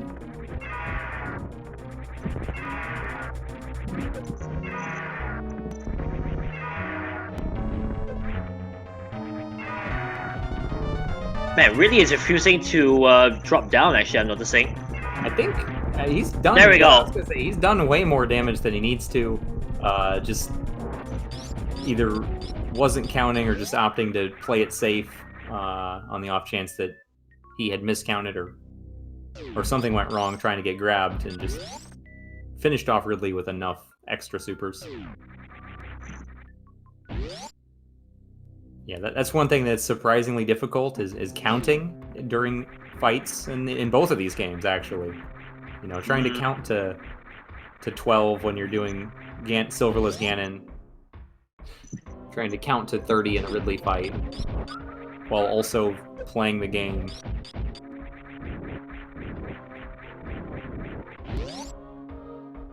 But yeah, Etium gets through no problem. He's on his way out.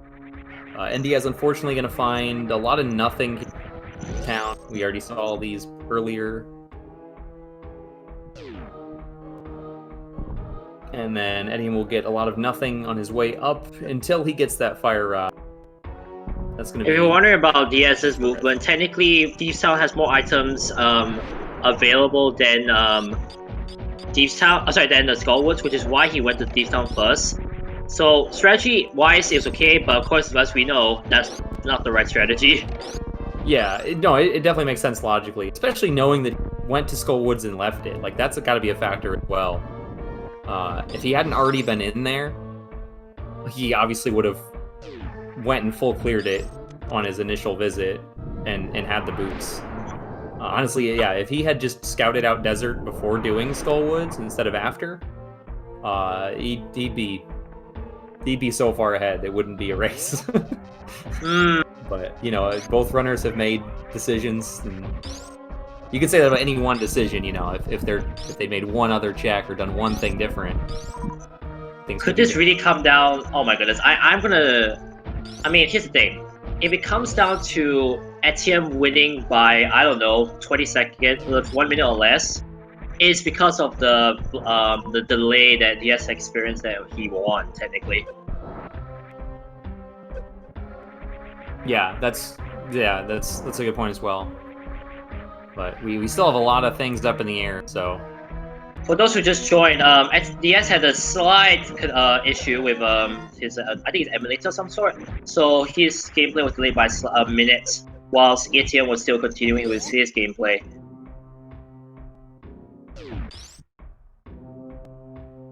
Yeah, and you have to consider that in the routing as well, both good and bad. You know, all of these things, whether it's an external factor like the technical difficulties or taking deaths. Both runners took a death to Fantoon, and certainly would not be expecting the other runner to do the same. Nope, not at all. But they both did, so they both probably feel behind by that. So some of these routing choices are definitely based on, okay, I definitely performed badly in this particular dungeon, or you know, this part of the game. Died to this boss, so I have to do something bold or aggressive. So it's hard to say they're, you know, good or bad calls they've made. It's definitely, there's a lot of factors to consider. Etiem's heading back to Upper North Fair, and I'm hoping he realizes that he missed out certain items there. Yeah, well, he hasn't checked it at all. So I even when he gets his fire rod, he'll likely. Wait a minute. He's right next to the fire rod. Boom. Yeah, he'll run into fire rod. He'll likely continue to clear.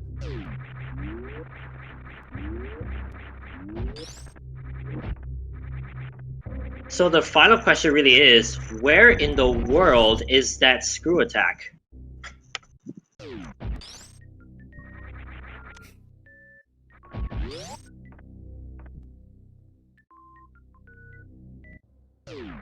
It's hard to say. Yeah, NDIAZ now going back for the Smith chain. I'm not sure I like the play to skip it for these other checks. Although he hasn't done dig game yet either, so. Yeah, he hasn't. Yeah, you want to do dig game before the Smith chain. But it's interesting going all the way over to Stumpy before grabbing the Smith. Yeah, at this point, neither of these guys care about getting that screw attack. They've already done all the things they wanted to without it, so yeah, more of a slap in the face to find it now. Oh, you already did Lower North Fair? Here's a screw attack that speeds that up, makes it easier. They just want to get their go mode and be done with it. They want the progression. Hang on, remind me. DS has not found the lamp yet, right? That's correct. I believe it was Purple Chest. Oh boy. So he'll probably be getting it soon. Looks like he's going back for the Smith chain, which makes sense. He? Three quick checks that he can do here. He's probably not gonna like it once he sees that lamp. Ugh. As a reminder, he dark roomed Palace of Darkness, he dark roomed Misery Mire, he dark roomed I believe Power Castle as well. Yep, and the old man on Death Mountain. He did that dark room as well. He had a lot of trouble in the Misery Mire one, and then he had his controller issue, is what it said in the chat. He had some controller issues and had to reset after a death there. Or I believe it was 2 deaths.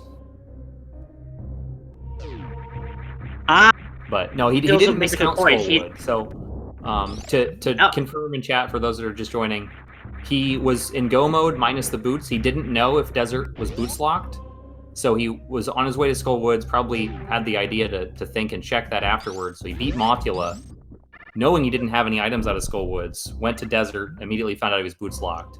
But having already dipped Skull, he's not wanting to go back. Alveoli, thank you for reminding me. Also, he dipped out of Missouri Mine after he died there a couple of times. Right. It looks like he had to reset after the second death, and he had his technical difficulties. So, true. Since he knew both items were done in Mire, he doesn't have to go back until he's in go mode. And when he's in go mode, he'll have boots, so it'll be faster. And he knows that at this point. So there'd be no reason for him to go back to Mire until he gets his boots. Finally picking up his wave beam, getting back in logic for NDIAZ. He's probably not going to be happy with some of the item placements in this run after he finds out where the lamp is. Like, wave beam was there, lamp was right there. Like, soon enough. Yeah, this seems like one of those seeds that I think both runners are going to be more upset with either the decisions they made or the way they've played with some of these deaths, more so than the seed itself. Doc Arya makes a good point. The control issues that ND had compensates for etium's failed from the bomb drop.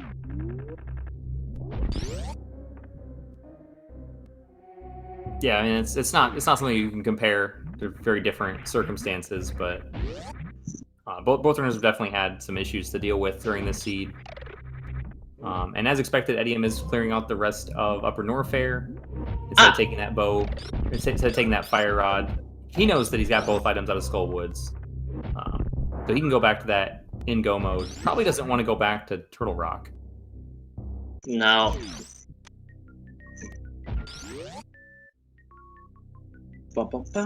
Yeah, we're not getting the Bombos check since he wanted to turn the purple chest faster. I kind of like that play since he'd already gone to Stumpy and K45. Doesn't make a lot of sense to walk all the way to turn in the purple chest. If he had delayed on those, he could have routed Bombos in a lot better. But he's making the play to Skull Woods. All right, finally. Oh boy. Hit go mode. Put your non-existent headphones on because he probably's gonna shout after he finds out where that's not there. He doesn't have the big key. I don't think he realizes that, but he will once he tries to open this chest for the ice beam, which means he's not gonna get the ice beam. By the way, etium's at Crocomire now. Yeah, so these are checks we haven't actually seen. Oh, he will get his ice beam because there's the big key. I didn't know if the big key was the middle or the right side. Okay. Whoa. Oh yeah, plasma. Can do that. Plasma beam is a weird bomb blast.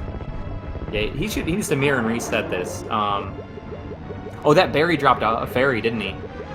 So here's what happened. The red berry dropped a fairy, and NDIAZ picked it up, and if you pick up items before they hit the ground, it affects the way your bombs propel you. Yep. It can cause some difficulties in the Harapot setup, is where I've experienced it, but it's doing the same thing here, and he's not aware of that. It's a very rare occurrence. Yeah, so what happens if it's a fairy is it just sends you completely the wrong direction. If you pick up like a rupee or a heart while it's falling, it can throw it off a little bit, but the fairies just make it all go haywire. Thanks. I didn't know that. That's actually kind of tricky. Yeah, I didn't see it because he was right on top of the berry when he died, but I'm assuming that's what happened because that's the only time I've seen that occurrence.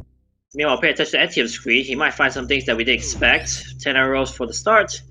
He has 3 more items, I believe. Wait, no, 2 more items he can pick up. Or is it 3? I forgot. Yeah, Crocomire, it's 4 items. Well, 5? 1 is... Because there's the Crocomire E-Tank, the Power Bombs, Cosine Room, Pantry, and Grapple. Did you just say cosine room? Yeah, it's the shape of a cosine wave. Oh, it's the one down. It's the one he's about to check right here. Yeah, I can see that. I was so confused. I was like, wait a second, cosine. And then I realized, oh wait, wave, not the actual triangle.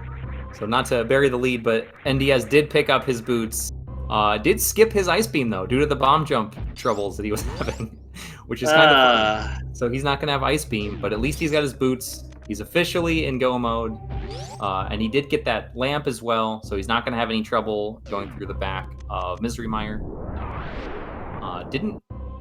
Not sure if he picked up the silvers. I guess he didn't. I forget where those were, but I don't. He's not going to need them. It's just another quality of life thing that he's going to be missing out on here. 2 energy tanks hidden in Crocomire. That's crazy. Yeah, that explains. That explains where all the E-tanks were, since they both did Lower Norfair with like 7 E-tanks. That's an interesting strategy for etium. It immediately resets after he looked at those items. Probably is not going to take the extra energy tanks here. Yeah, that's a really good play, actually. Take the reset. It's a little bit faster than backtracking. I hadn't considered doing that. Saves a bit of time on Mother Brain, I guess. Sorry, not Mother Brain. The Metroid as well. Oh, the baby, yeah. The energy drain by not having an excessive number of E-tanks. That's a good point as well. Yeah, not Mother Brain. For those who are wondering, Mother Brain, even though you may have less energy tanks, he's still the cutscene is still the same length. Yep. We might see. I'm not sure if etium knows the stand-up glitch, but if he doesn't, we'll likely see him damage down to the proper amount of health to have a quicker Mother Brain fight. I also just realized something, Ace. What's that? What'd you realize? Etium has not headed the Palace of Darkness, which is where the bow is. I just remembered. Yeah, that's got to be coming up pretty soon on his list, unless he's going to Turtle Rock. Yeah. Or following this book. Okay, so he's likely going to be following his book to Ether Tablet, and maybe going back to Hera Basement. Hopefully not back into Turtle Rock, because he just needs to go to Pod to get that bow. Which is where you don't want to go without the bow, unfortunately.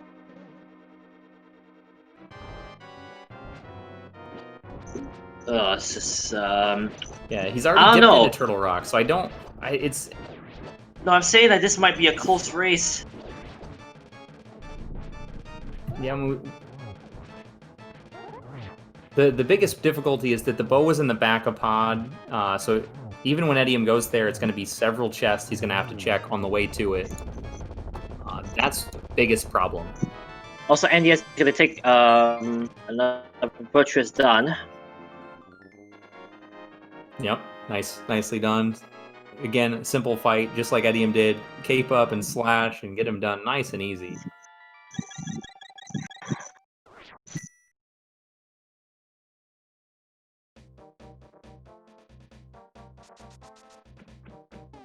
Actually, I'm actually going to check the Hera, I believe, the one item left.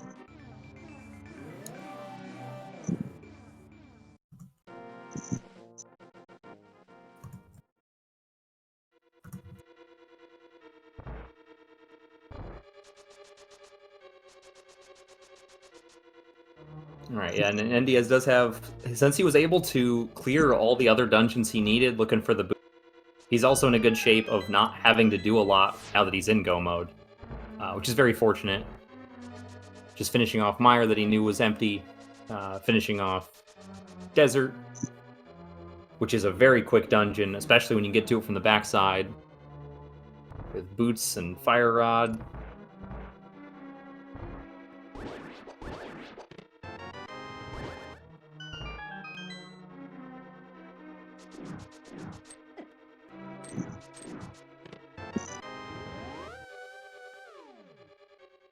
Oh, and we do see etium making the Turtle Rock play here. That's the only thing left on East Death Mountain, so this is really unfortunate. Yeah, DS might have this in the bag now that he's almost done with the final pendant dungeon that will allow him to go to Ganon. And as we know, we already know that silvers are with the Inside Desert. Right, yeah, that's the other check in Desert. Thank you, I forgot where those were. You're welcome. So honestly, Diaz, despite that delay, is in a very good position to take it. Yeah, for sure. He was able to clear a lot on his way, and that early pod play ended up being really big. He had no trouble with the dark rooms. Got the bow early, was able to finish at the first trip in. And just made good time through Super Metroid, and apart from the difficulties in Mire, technical issues, really done a great job from that point on.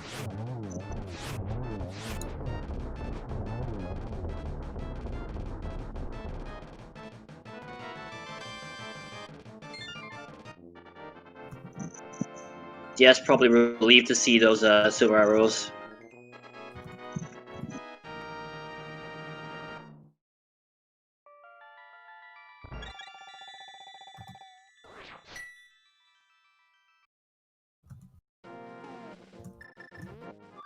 Yeah, and just to comment in chat, this play in Turtle Rock really does make sense. We mentioned it's really unfortunate we don't want to see etium go here. We know there's nothing. He's already been in to check the first couple items. The issue is that this is the green pendant, though. And if he's going to go to pod, he's going to want to probably turn. So it really makes a lot of sense to pair these together. It just isn't what he needs to do. Yeah.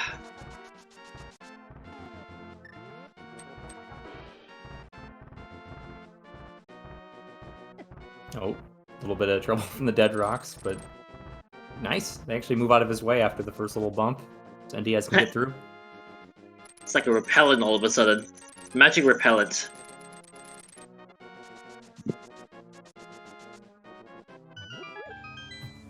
And if they really give you trouble, you can actually use magic powder and really get rid of them. Ha! It transforms them into a state you can actually kill them. It's pretty rare that runners actually do that, but...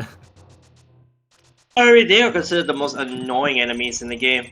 Or at least one of the most annoying enemies in the game. Oh yeah, it's not often you have to deal with them, but when you do, it's usually just trying to make a beeline for the finish, and that's when they get in your way. Speaking of beeline, NDIAZ is pretty much making that beeline all the way to the end. As a reminder, NDIAZ pretty much just needs to finish Genesis Tower, Aga 2, and Mother Brain is to get through Turian to finish it off. I was about to say I was about to say Ganon as well. Oh, well, that too.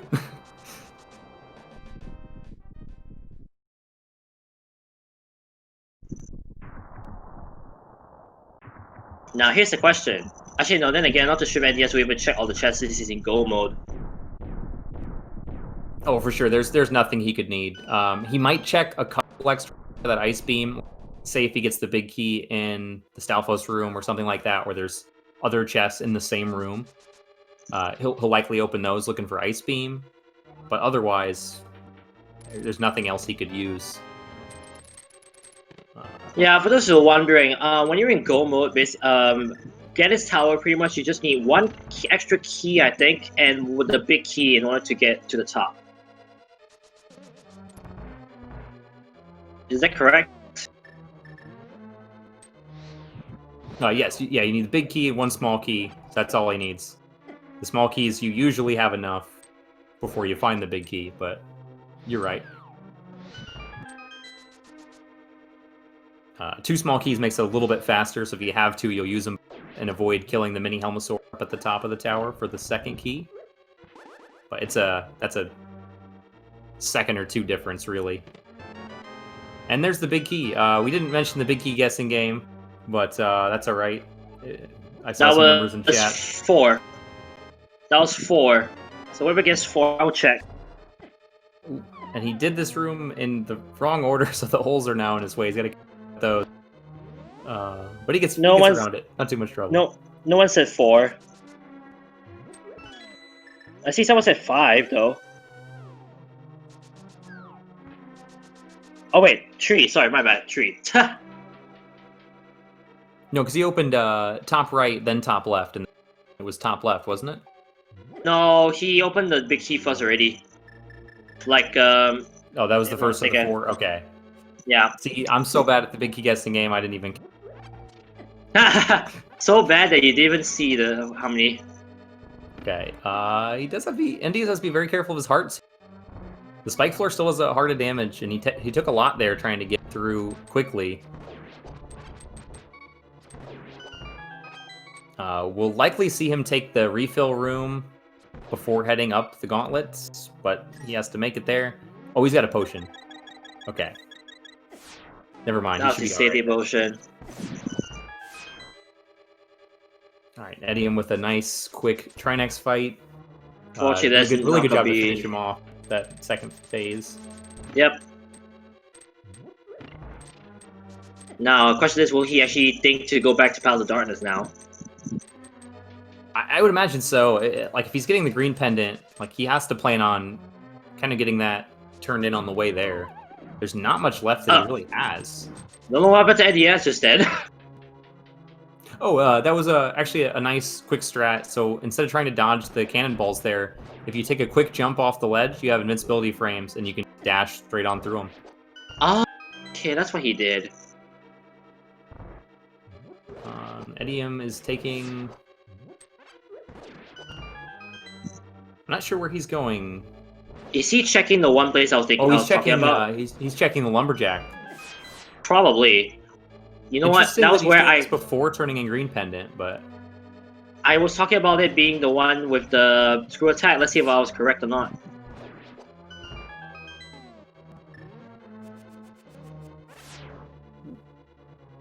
No, missiles. No, just missiles.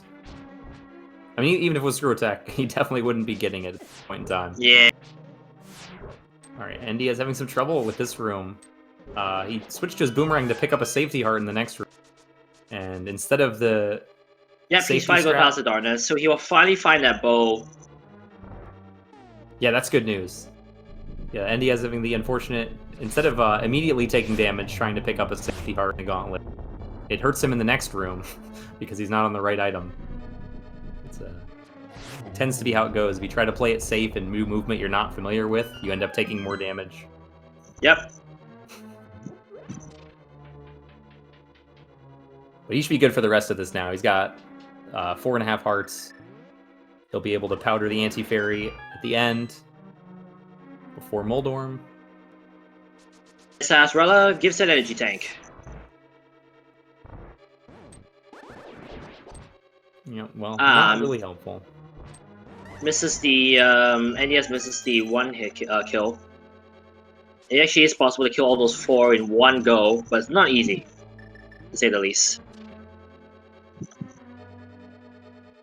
Yeah, it definitely takes some practice, for sure. You can hit 3 of them with one Samar, finish up the other one with your sword, but you've got to be pretty quick and know exactly what to do, and it's very easy just to miss by a little bit.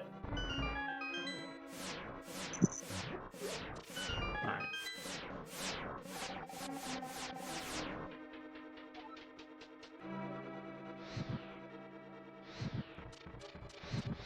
So even though etium is where he needs to be to get his bow, it'll likely be a little bit before he picks it up. We'll see how he... Lucky full magic pickup for the NDIAZ.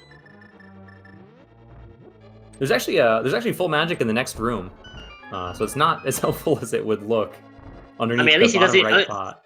At least he doesn't have to waste time picking it up. True, that's a good point. Yeah, that's a very small time save.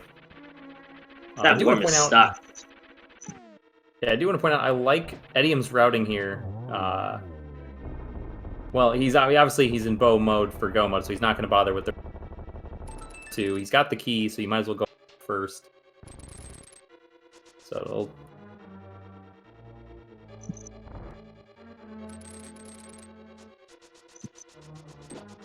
you see NDIAZ skipping the Moldorm 2 chest, doesn't need anything more for safeties. I don't know if he has a potion left or not. I know he had at least 1 blue drank. He might have a second one still, but with red mail, he still should be safe on Ganon. Probably not worried about it. Especially with the Butter Sword, he should be able to get the 1 cycle phase 1 and phase 2. Whoops, etium. Yeah, and of course, just considering the things that went on during the race, he's got to feel behind. Yeah. Oof, I saw a lucky bounce just then on the other side, by the way. Yeah, it's unfortunate though. These ghost agonyms are very desynced. They're all 3 on different timings, which is really not what you want. Well, not really. At least you can just deflect the 2 first, and then once the real one shoots. Yeah. And there we go. Yep, there we go. That's go mode. And the big key, which is the other thing he needs for the dungeon, right next to. Question is it too little too late? NDIAZ is going ahead to get him right now.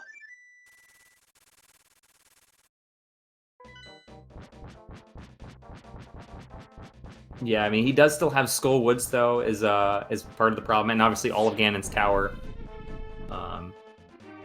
It's looks like pretty far out of etium's reach at this point, but he'll be able to clear out this dungeon pretty quickly from here on. And Skull Woods, he just has to go kill Mothula, which is going to be really quick. So he'll be able to do both of those, and we'll see how things play out for NDIAZ during the Ganon fight.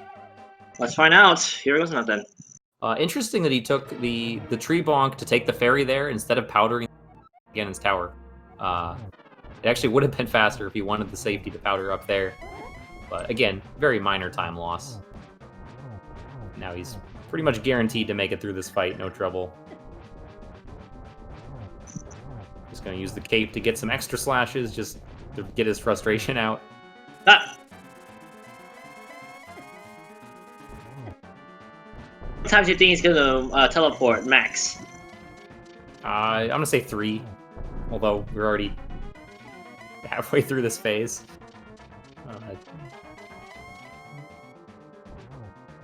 1, 1, 2 so far, by the way. Or 3. 1, 1, 2, 1. That is... Wow. That's lucky. Does some lamp spam there to make sure to light the torch. Doesn't quite get the double hit, but he'll get a double here. Curious about that, guys. That basically means what by lighting the first lamp, it keeps the second lamp to the right actually lit up. So all you have to do is from then on is just lit up the lamp to the left. Saves a lot of time and a lot of frustration as well. Yeah, with silver arrows, it doesn't save very much or potentially no time, depending on how things work out. But without the silver arrows, it's a pretty big time save. Absolutely. And yeah, get your G's in chat for NDIAZ finishing off Ganon. All he's got left is Torian and Mother Brain. And that'll be it for him. Yeah. Meanwhile, etium just got a 6 crystal.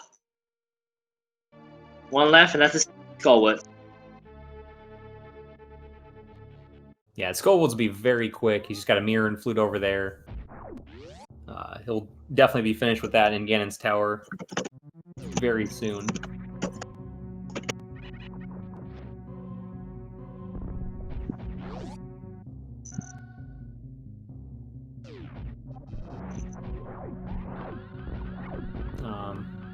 It is a little interesting. We noticed that NDIAZ doesn't have that ice beam, so that's going to slow him down a little bit.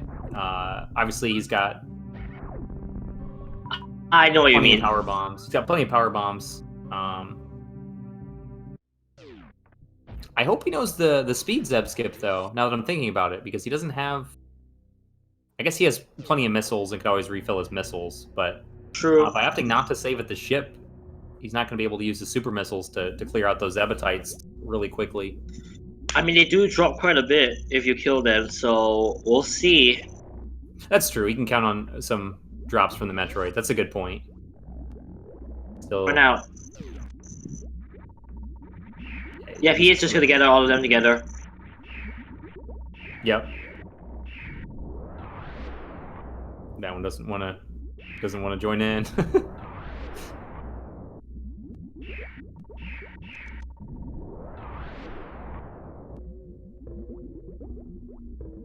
Oh wait, I just realized there's something. They don't drop anything if you kill them with the power bombs, I think.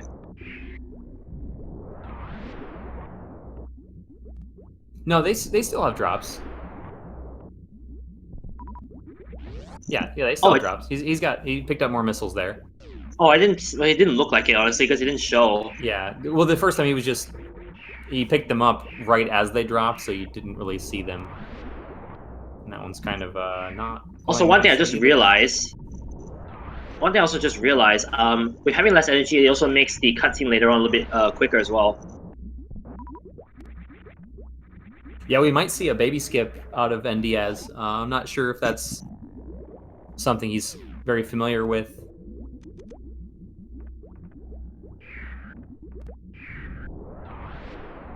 But if he's not doing the baby skip, you're absolutely right. The lower health will make that energy drain much faster. As we see, etium took care of Skullwoods and Mothula in absolutely no time. Basically, NDIAZ couldn't even get through the Metroid rooms before he was in and out of that dungeon. Nicely done.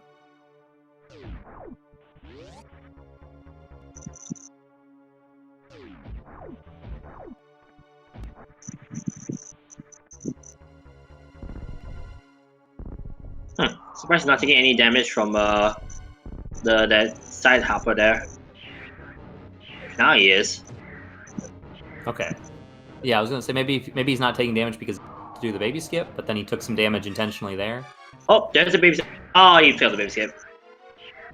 But then less energy. This cutscene shouldn't go too far.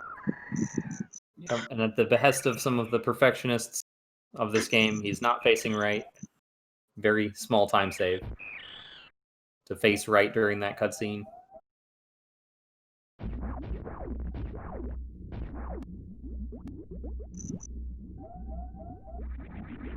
Yeah, he'll refill up, and he should have enough missiles and super, I think, to get through this. Maybe not. We'll see. Some quick math that I He can't. He does have to charge plasma beam, so I think it should be fine. Right, I just meant for the doors and the Zebatites. I don't know if he had enough before, but now he certainly does. Ah, you're right. I actually didn't think of it. Interesting he's opting to use missiles instead of supers on the red doors. Or on this Ghidorah, for that matter. Just for the time's sake of it. I mean, we'll see if the strategy pays off. He's not saving, which is also another thing to note. Yeah, there's not a whole lot of progress to save. I guess if he does stand up, he's got X-ray to fix it if he were to get himself in trouble somewhere. There's obviously some things that can still happen with the way that the baby detaches that he could soft lock, but that's pretty unlikely, and it's a race. He's got to feel behind and under pressure, so I don't blame him for not saving here.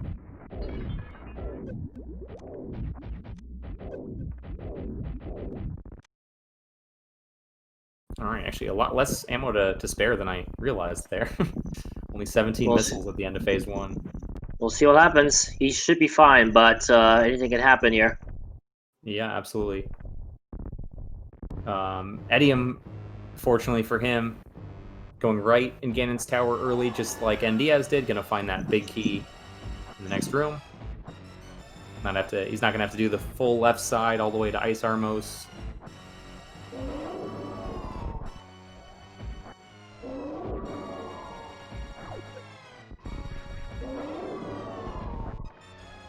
And the missing ice beam doesn't create too much difficulty here. It's just a few extra shots.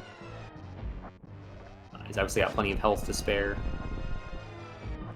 If he's going for stand-up, he's going to not want to get hit by the ketchup.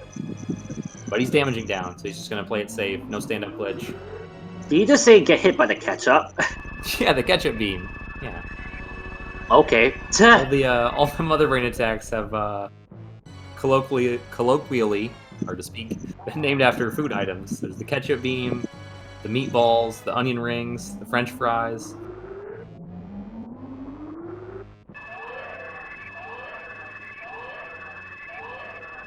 So I guess we'll never know where that screw attack was, after all.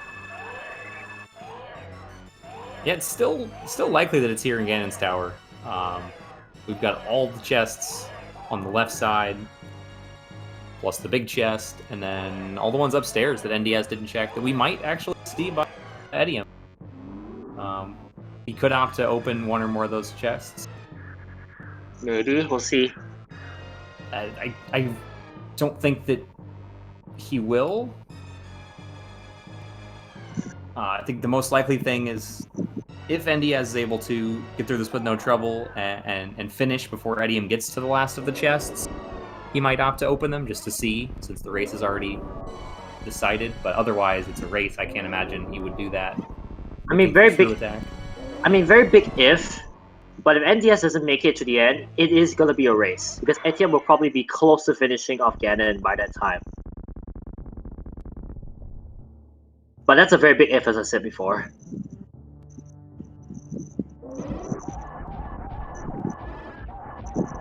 Ooh, etium using this fire rod mistimes the dash through the door. Has to wait for the fire animation and bonk. Very minor thing, but you can tell the pressure's getting to him. Missing the one cycle on Landmola's 2, while NDIAZ has no trouble. Phase 3 of Mother Brain.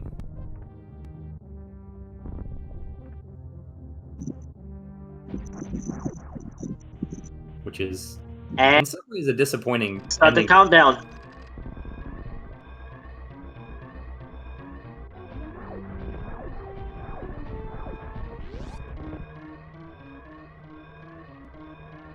Think he will save or kill the animals? Oh, he's definitely not saving them. There's no way. If it does get the one cycle there for withdrawal room. Oh, hello. I almost got the blue bomber, but not quite. He went for it. Gotta give him some props for that. But gets the backup Shine Spark. Oh, takes a fall here. Just a little time loss. Again, he's not really too much risk of failing escape. It's pretty safe, but you know, he's wasting seconds that might be very precious as far as he knows.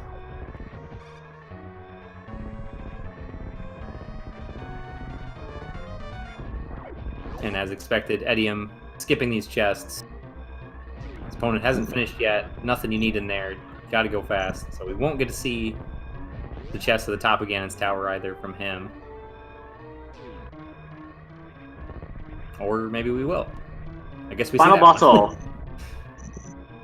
Since he's powdering the fairy, that one's kind of on the way. So I get that. It's like in between you and the magic, so I might as well open it up. And ladies and gentlemen, I think in just 10 seconds or less, NDIAZ is going to take this round and win against Andy. And I believe that was 320-49 at the time that he activated that. Yeah, there might have been some timer issues on his end. Technical difficulty. The official race time was 3:21:03, so that's off by a little bit. But either way, get your GGs out for NDIAZ. It's a great race. Way to keep his composure after some technical difficulties and some other, routing difficulties, deaths, and able to stick with it. I deal with the triple hits just then against Aga, I think. 5 hits, I believe. NDIAZ still bowing out with honor.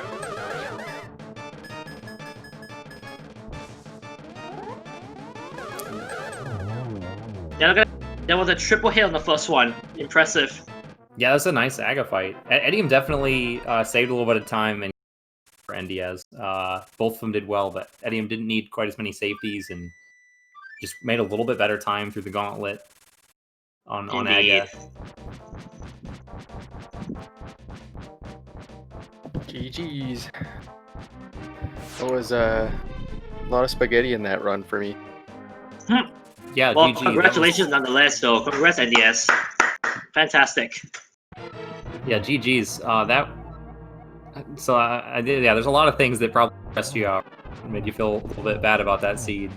Yeah, there's a bunch of silly deaths. 2 in Wreck Ship, and then 2 in Mire, I think, right? Yep. Yeah, the Fantoon, then on the way to E-Tank and Wreck Ship. Also, I thought I had go mode at 140, and then boots required, and I walked past the boots on my way there. Yep. Yeah, I was gonna ask you that. So did you think you were for sure go mode, and then realized No, no, it's always a gamble. Okay. There was a seed or a race a long time ago that I lost because I kept looking for boots after I had everything else, and then boots weren't required. So I was having a flashback, I guess. Yikes.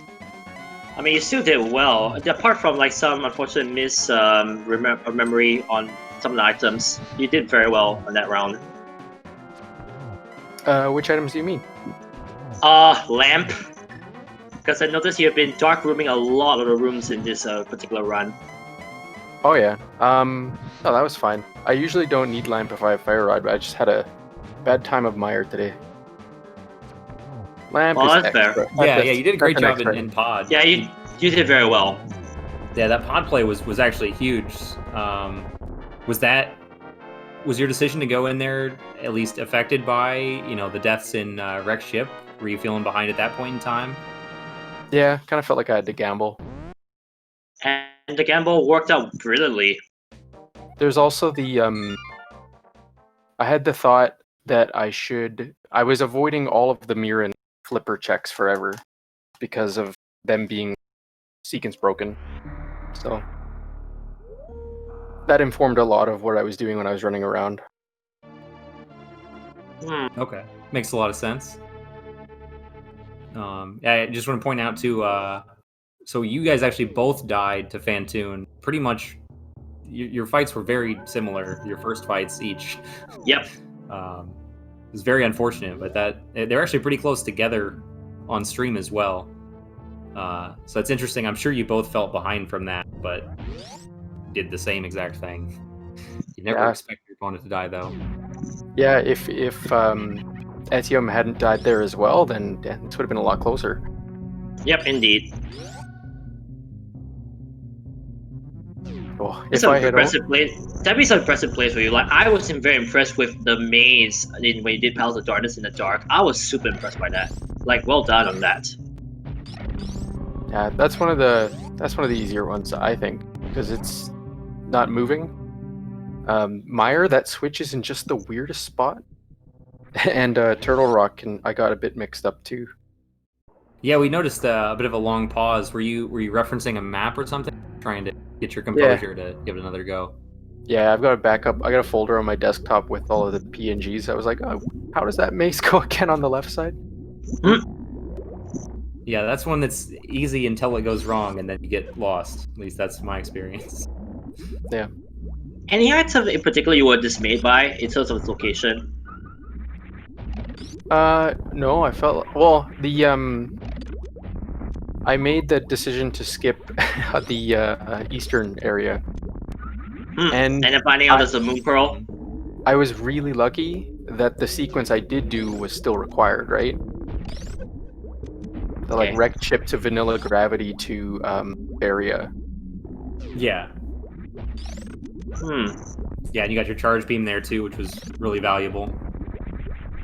In addition to the gravity suit, obviously, that was needed. Yeah, because if that hadn't been needed, and for example, like if etium had go moded the wreck ship later, then that would actually have been a big time loss. But I'm looking forward to the next race where I will surely lose to Os. That's a very tough matchup. Obviously, the number 1 overall seed is never easy in a tournament. Nope, never at all. You never know. There's a lot of things that can happen.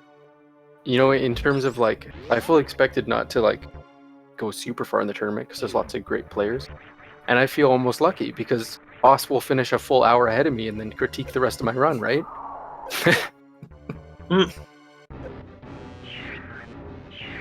That's a fair point. You have a fair point on that, yeah.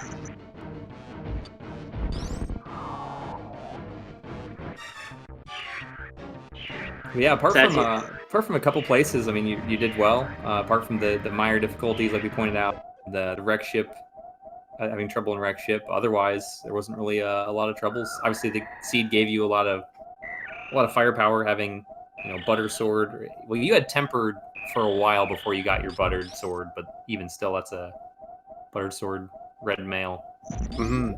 Makes it a little bit easier. Indeed.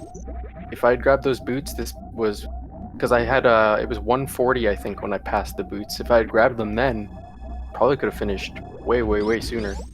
Yeah, we were actually behind on like realizing because Etium had the boots a while before you did, but he didn't get his he hadn't gone in Meridia yet. Oh. To get his Varia suit, to get his fire rod, and he hadn't gotten his bow either, or his flippers. So all that was, he was missing a lot of things, but he had his boots, and he was making good progression through other dungeons at that time. And we realized it was about 145. It was like, wait a minute, we're in no mode. Between the two of them, these guys have everything they need. They can beat the game, and then you skip the boots, and it got very interesting. Right? Yeah. I mean, not to say that I wouldn't like it if you had gotten the boots already, but this has been a very close race, honestly. Like, just it went back and forth, and I was just wondering, who's actually gonna get ahead because it was so close. Yeah. I'm glad. That's always good. Yeah, it was still up in the air for a long time. If Etium had, gone to pod a lot earlier, the big one in his case was going to Turtle Rock to finish that up. He dipped it without the fire rod, but returning there to get the green pen, and that cost him a lot of time. That ended up being nothing. But do you know where the ice beam was? Do you want to know where the ice beam was that you missed? Sure. It was in the big chest in Skullwoods. Oh, okay. So if I had just done a regular route, Skullwoods, I probably would have saved like 40 minutes. Yeah. Well, yes, indeed. And if you just been able to get that bomb jump, because it wasn't like the bomb was just pushing you the wrong direction. Oh my gosh! Right? Oh, I was so close to it. You're right. Yeah, you were right there. And you tried it like 4 or 5 times, and then gave up, and then went around and got your boots in go mode. Yep, so indeed. I think what happens with that bomb, that's a glitch that can happen in the Tower of Hera, where if you pick up an item, I think it can change the bomb explosion RNG. Yep. You picked up a fairy. If they drop a fairy, it sends you completely the wrong direction. If you pick up another item while it's falling from an enemy, it can have like a minor effect. But the fairy's the big one? Yeah, the fairy's the one that pushes you like straight the wrong direction. From my experience. So darn. So when you killed the berry setting up for the bomb jump, you picked up the drop and it threw it off. You can just mirror or walk out and back in and reset it, but at that point you walked around and got the other item, which was boots, so you were done. Yeah, I was so perplexed. I was like, wait, what? No, I'm doing it right. My goodness, that's it with 3 health. Yikes. Yeah, he played that a little scary. He played that a little scary. He had 4 E-tanks when he got drained by the rainbow beam, so when you have more than 3, Mother Brain continues attacking until you're down to a low enough point. Can actually kill you. He's got reserves, but still, you want to be on that 3 E-tank amount when you get hit by the rainbow. Yep. Yeah, any item placements or any things you liked about NDIAZ?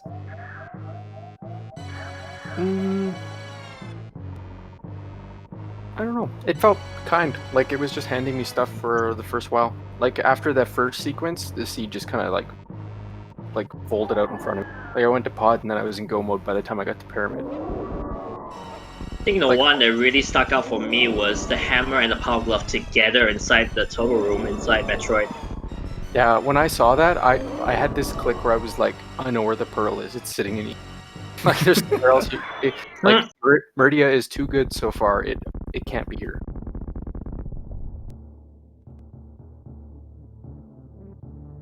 Yeah, then you proceeded to find Varia and Flippers also in Meridia. Yeah. And Powder, which logically unlocked your mirror. Because the Powder gave you Wave Beam, which gave you mirror. I probably shouldn't have done Swamp. Like knowing the requirement, like Swamp was like doubly blocked by silly checks. Like I needed Wave Beam and Speed to get into Swamp. Right. So I shouldn't have done that. I should have just go moded it.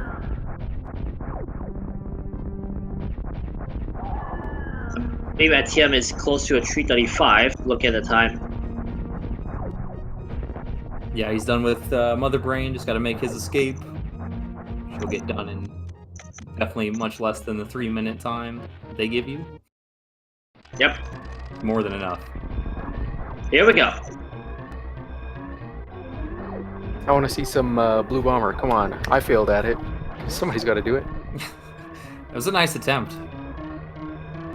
I was surprised to see it in a race just because it's so easy to fail. I definitely don't know how to do it. Yeah, and it has so many prerequisites. Like, I think you need high jump boots and you need spring ball to make it work. Right. Did he pass up on that? I think. Sorry, pardon. Or is he not at the place to do blue bomber? He probably just isn't familiar with it. It's a pretty technical strat that barely saves time. Yeah, it's just flashy. Yeah. Just for show. Yeah, there is a couple ROM hacks where it's required, so that's when I learned it. Oh, nice. Nice.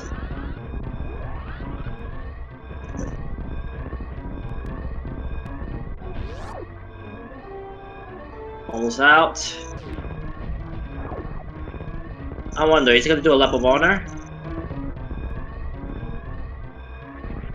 At this point, probably just wants to be done. Uh, At least I would after the way this. you were saying? You were saying?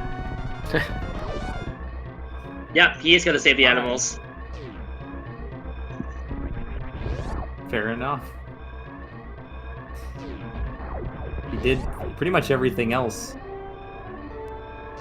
I mean, both of you guys did. Both of you guys did almost everything. At least between the two of you, I think we saw every check except for Ganon's Tower, and Bombos might be the only other thing we didn't see. Oh boy, etium, are you really gonna do it? Maybe he No, doesn't he's realize not. the blocks are gone on the right? Okay.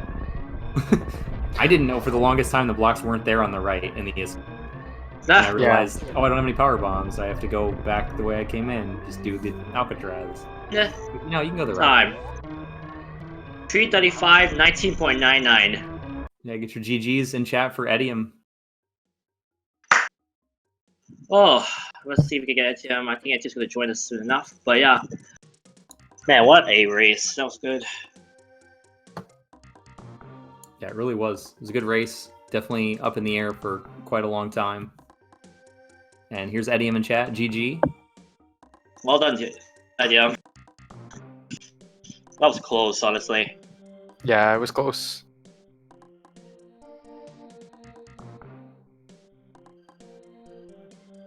I think is his mic on, or is he stuck at the push to talk? I'm not sure. We can't hear you, etium, if you're talking. Oh. Technical difficulty.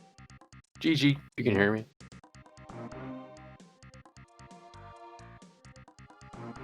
Can we hear him?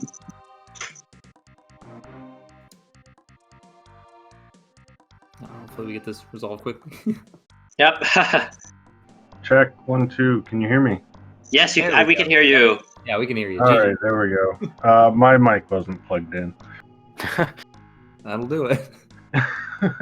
That's how I felt about my controller for a bit there. GG's, congrats on the win. Yeah, GG's. This was the kind of seed I was dreading. One that just kind of funneled you into a wrecked ship with very little health, no suits. So I took a death to Fantoon early, and the rest of the seed didn't go much better for me. Yeah, we actually had the same death around the same time. Oh, Yeah. Yeah, you both died to Fantoon. Pretty similar first attempts. Yep. And then NDIAZ actually took another death on the way to the wreck ship. I like your play, etium, to delay on that and then come back when you got the gravity suit. That was a really heads-up play just to make sure you didn't take another death. yeah, I was going to skip it until I got the gravity suit, and then was like, okay, I might as well go back for this. I died to a spark, which was like, Yeah, that was bad. Yeah, I was pointing out, I was like, oh no, he's so low on health. Crystal flashes. yeah, make it. Spark And I was immediately. right at the end too. I was like, I just stepped on it. It was the last spark before the room. Yep, that was unfortunate then. But at least you managed to get that nonetheless. Yep. Yeah, the second time I was like, what am I doing? I know how to do this. When it did it. I wasted a bunch of time trying to do IBJs and not being very successful at it. So that's one of those things I really need to work on. I'm just terrible at them. Yeah, I've seen you do it before. I know I saw one of your races. You were able to get it up to the sky missiles, and this time you tried for a while and gave up and just rode the trippers. But yeah, I some days I can get it, some days just no hope. yeah, that's understandable. It definitely takes a lot of work, and just getting the rhythm is. That's how I feel about a lot of short charges. Some days I can do it, some days I can't. Just get the rhythm right. Yeah. Short charges I also have a bit of trouble with. I can kind of do it, but I mean IBJ is in logic, so it's kind of more important. Yeah, indeed. Right. Yeah. One fortunate thing for you, Etium. So we had an interesting situation that we were in no mode about 145, because you had the boots and NDIAZ did not. That was his big missed item, because he'd already gone to Mopula and skipped out on the rest of the checks. Oh. Basically in go mode minus boots. Yeah. So I passed by go mode at like 150. It's like, oh no. That was actually a chance to catch up, but honestly, you put on a very good fight. There were times where I thought you would actually win, honestly. Yeah, I mean, I felt better about the second half of the seed, but I feel like my early game was just... I probably lost quite a bit of time in the early game, especially with all the for me, right, you grabbing Pegasus boots, space jump, and speed booster earlier than NDIAZ, right, gave like quite a bit of hope. It's just that I think the lack of variant really messed up your plans, and it took a while before you found it. Yeah. So I got funneled to Varia all the way from the start because I didn't go to Eastern and I didn't get my Moon Pearl for a long time. So I just went and did all of Meridia. Yeah, I like to clear as much as I can out of Link to the Past before I head to SM. So that's just kind of normal for me to do Easterner and hope I get something in there. Yeah, the Dark World access was actually pretty similar from both you guys, since Etium, you did Eastern early to get your Moon Pearl, but were a lot later to the glove and the hammer in Meridia, and then NDIAZ, you did the exact opposite. So you actually were pretty close there. Really, some of the big difference was that obviously, Etium, you got the movement items like Lee said.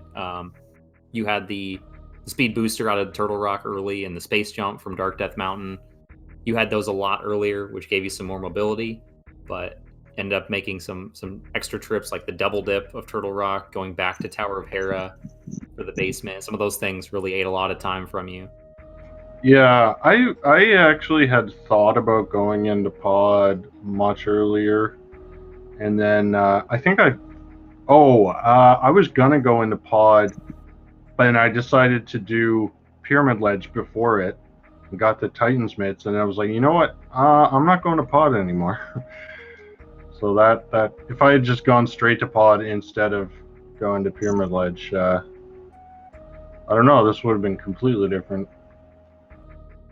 And I mean, I don't know when I would have got back to Pyramid Ledge to get the stupid mitts, so that's funny. Yeah, you were missing a lot more items than NDIAZ was 145 mark, but it was some of them were grouped a lot better to find, and was just like, well, if the boots get left for long enough, I mean, Etium's going to have a much more efficient way to pick up items. Like, you know, you had a couple things in Meridia, you had the flippers, and you already had the speed booster at that time, so we knew, you know, you're going to get the flippers when you get to Aqueduct, which is right after the Varia suit. Fire Rod's not too out of the way. Like, you know, you're still in it for sure, and you were for a long time. Yeah, well, I'm glad it was a close race because I felt way behind for quite a bit of it. Yeah, I think both of us. After that Fantoon death, it put us both on tilt for a couple hours. Yeah, like I was so sick of Super Metroid that I just noped out him ready right after I got the hammer and the glove, and so that's why I didn't get the various suit forever. I think the one thing we were hoping is that you wouldn't actually do get a tower because it was Green Pendant etium, and then unfortunately it had nothing. So you performing that for the full was pretty much the Achilles, the final nail in the coffin, honestly, for DS to win.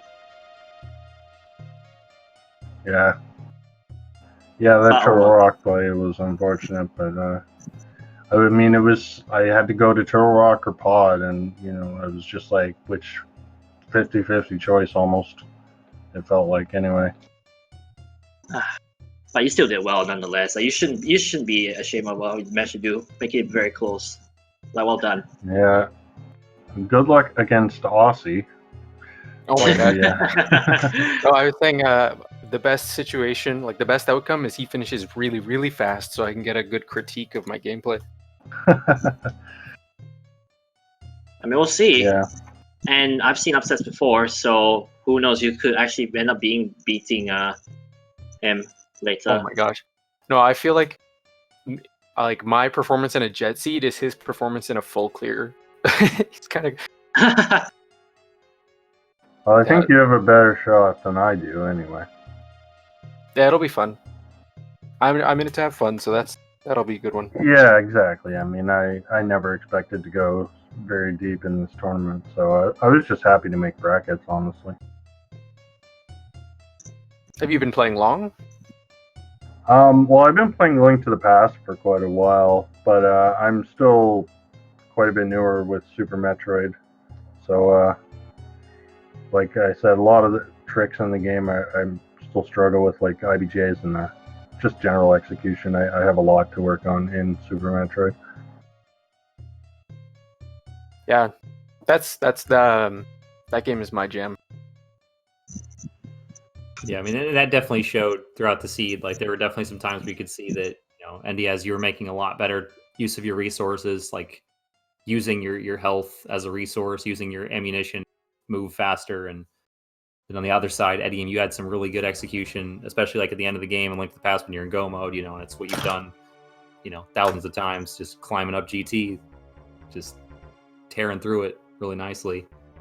You guys both did well overall. Yeah. I'm just glad I found Space Jump. That's my favorite item. It just makes the game so much easier. Indeed. All right. Well, does anyone have any more words to share before we wrap this up? Just goodbye. Thanks for watching, everybody. Yeah, thanks for the commentary and thanks to the tracker. Yeah, indeed. Shout out to Zeruben for tracking for us. And here in NDS would definitely give us a very good race today. And Ace, thank you, honestly. This is just my second race commentating, let alone my second time ever commentating for a race. So honestly, without you, I don't think I would have been lost in commentary, to be honest. No, well, it was fun. I had a good time. I definitely enjoyed the race. And thanks to you as well, Lee Epinephrine, for joining me on the mic. No problems, man. It's been fun doing this again. Yeah. Can't wait for the next one. And thanks everybody for watching as well. We've got a lot more good matches on the schedule. I don't have it pulled up in front of me. I know there's one at 3:10 tomorrow. Iris Isotheus versus Maniacal. That's gonna be a fun match. Yeah. I don't know which SpeedGaming it's on, but I think that's the next one. Schedule. Yeah, I'm also gonna pull it up as well just to see. But there's a lot of good matches on the forefront, so stay tuned for those. We've got a couple other ones tomorrow night: Dorkmaster Fleck versus Epi37, Silver Rain 64 versus Ivan, and Raikou Rider versus Blandation. So yeah, keep your eyes peeled to all the SpeedGaming channels for those, and just more good matches to come, including NDIAZ and Aussie. Definitely gonna be some crazy matches later on. All right, I guess that's it for us, honestly. Anyone want to plug, Ace, since we're here? What's that? Anything you want to plug before we leave? Oh, no, I think that's about it. I guess our sponsor as well, Rank One. We should probably mention rank1.global. It's a nice social media tool. They've provided some money for prizes in this tournament as well. So shout outs to them. That's really awesome. A nice site they've built up to share gaming interests.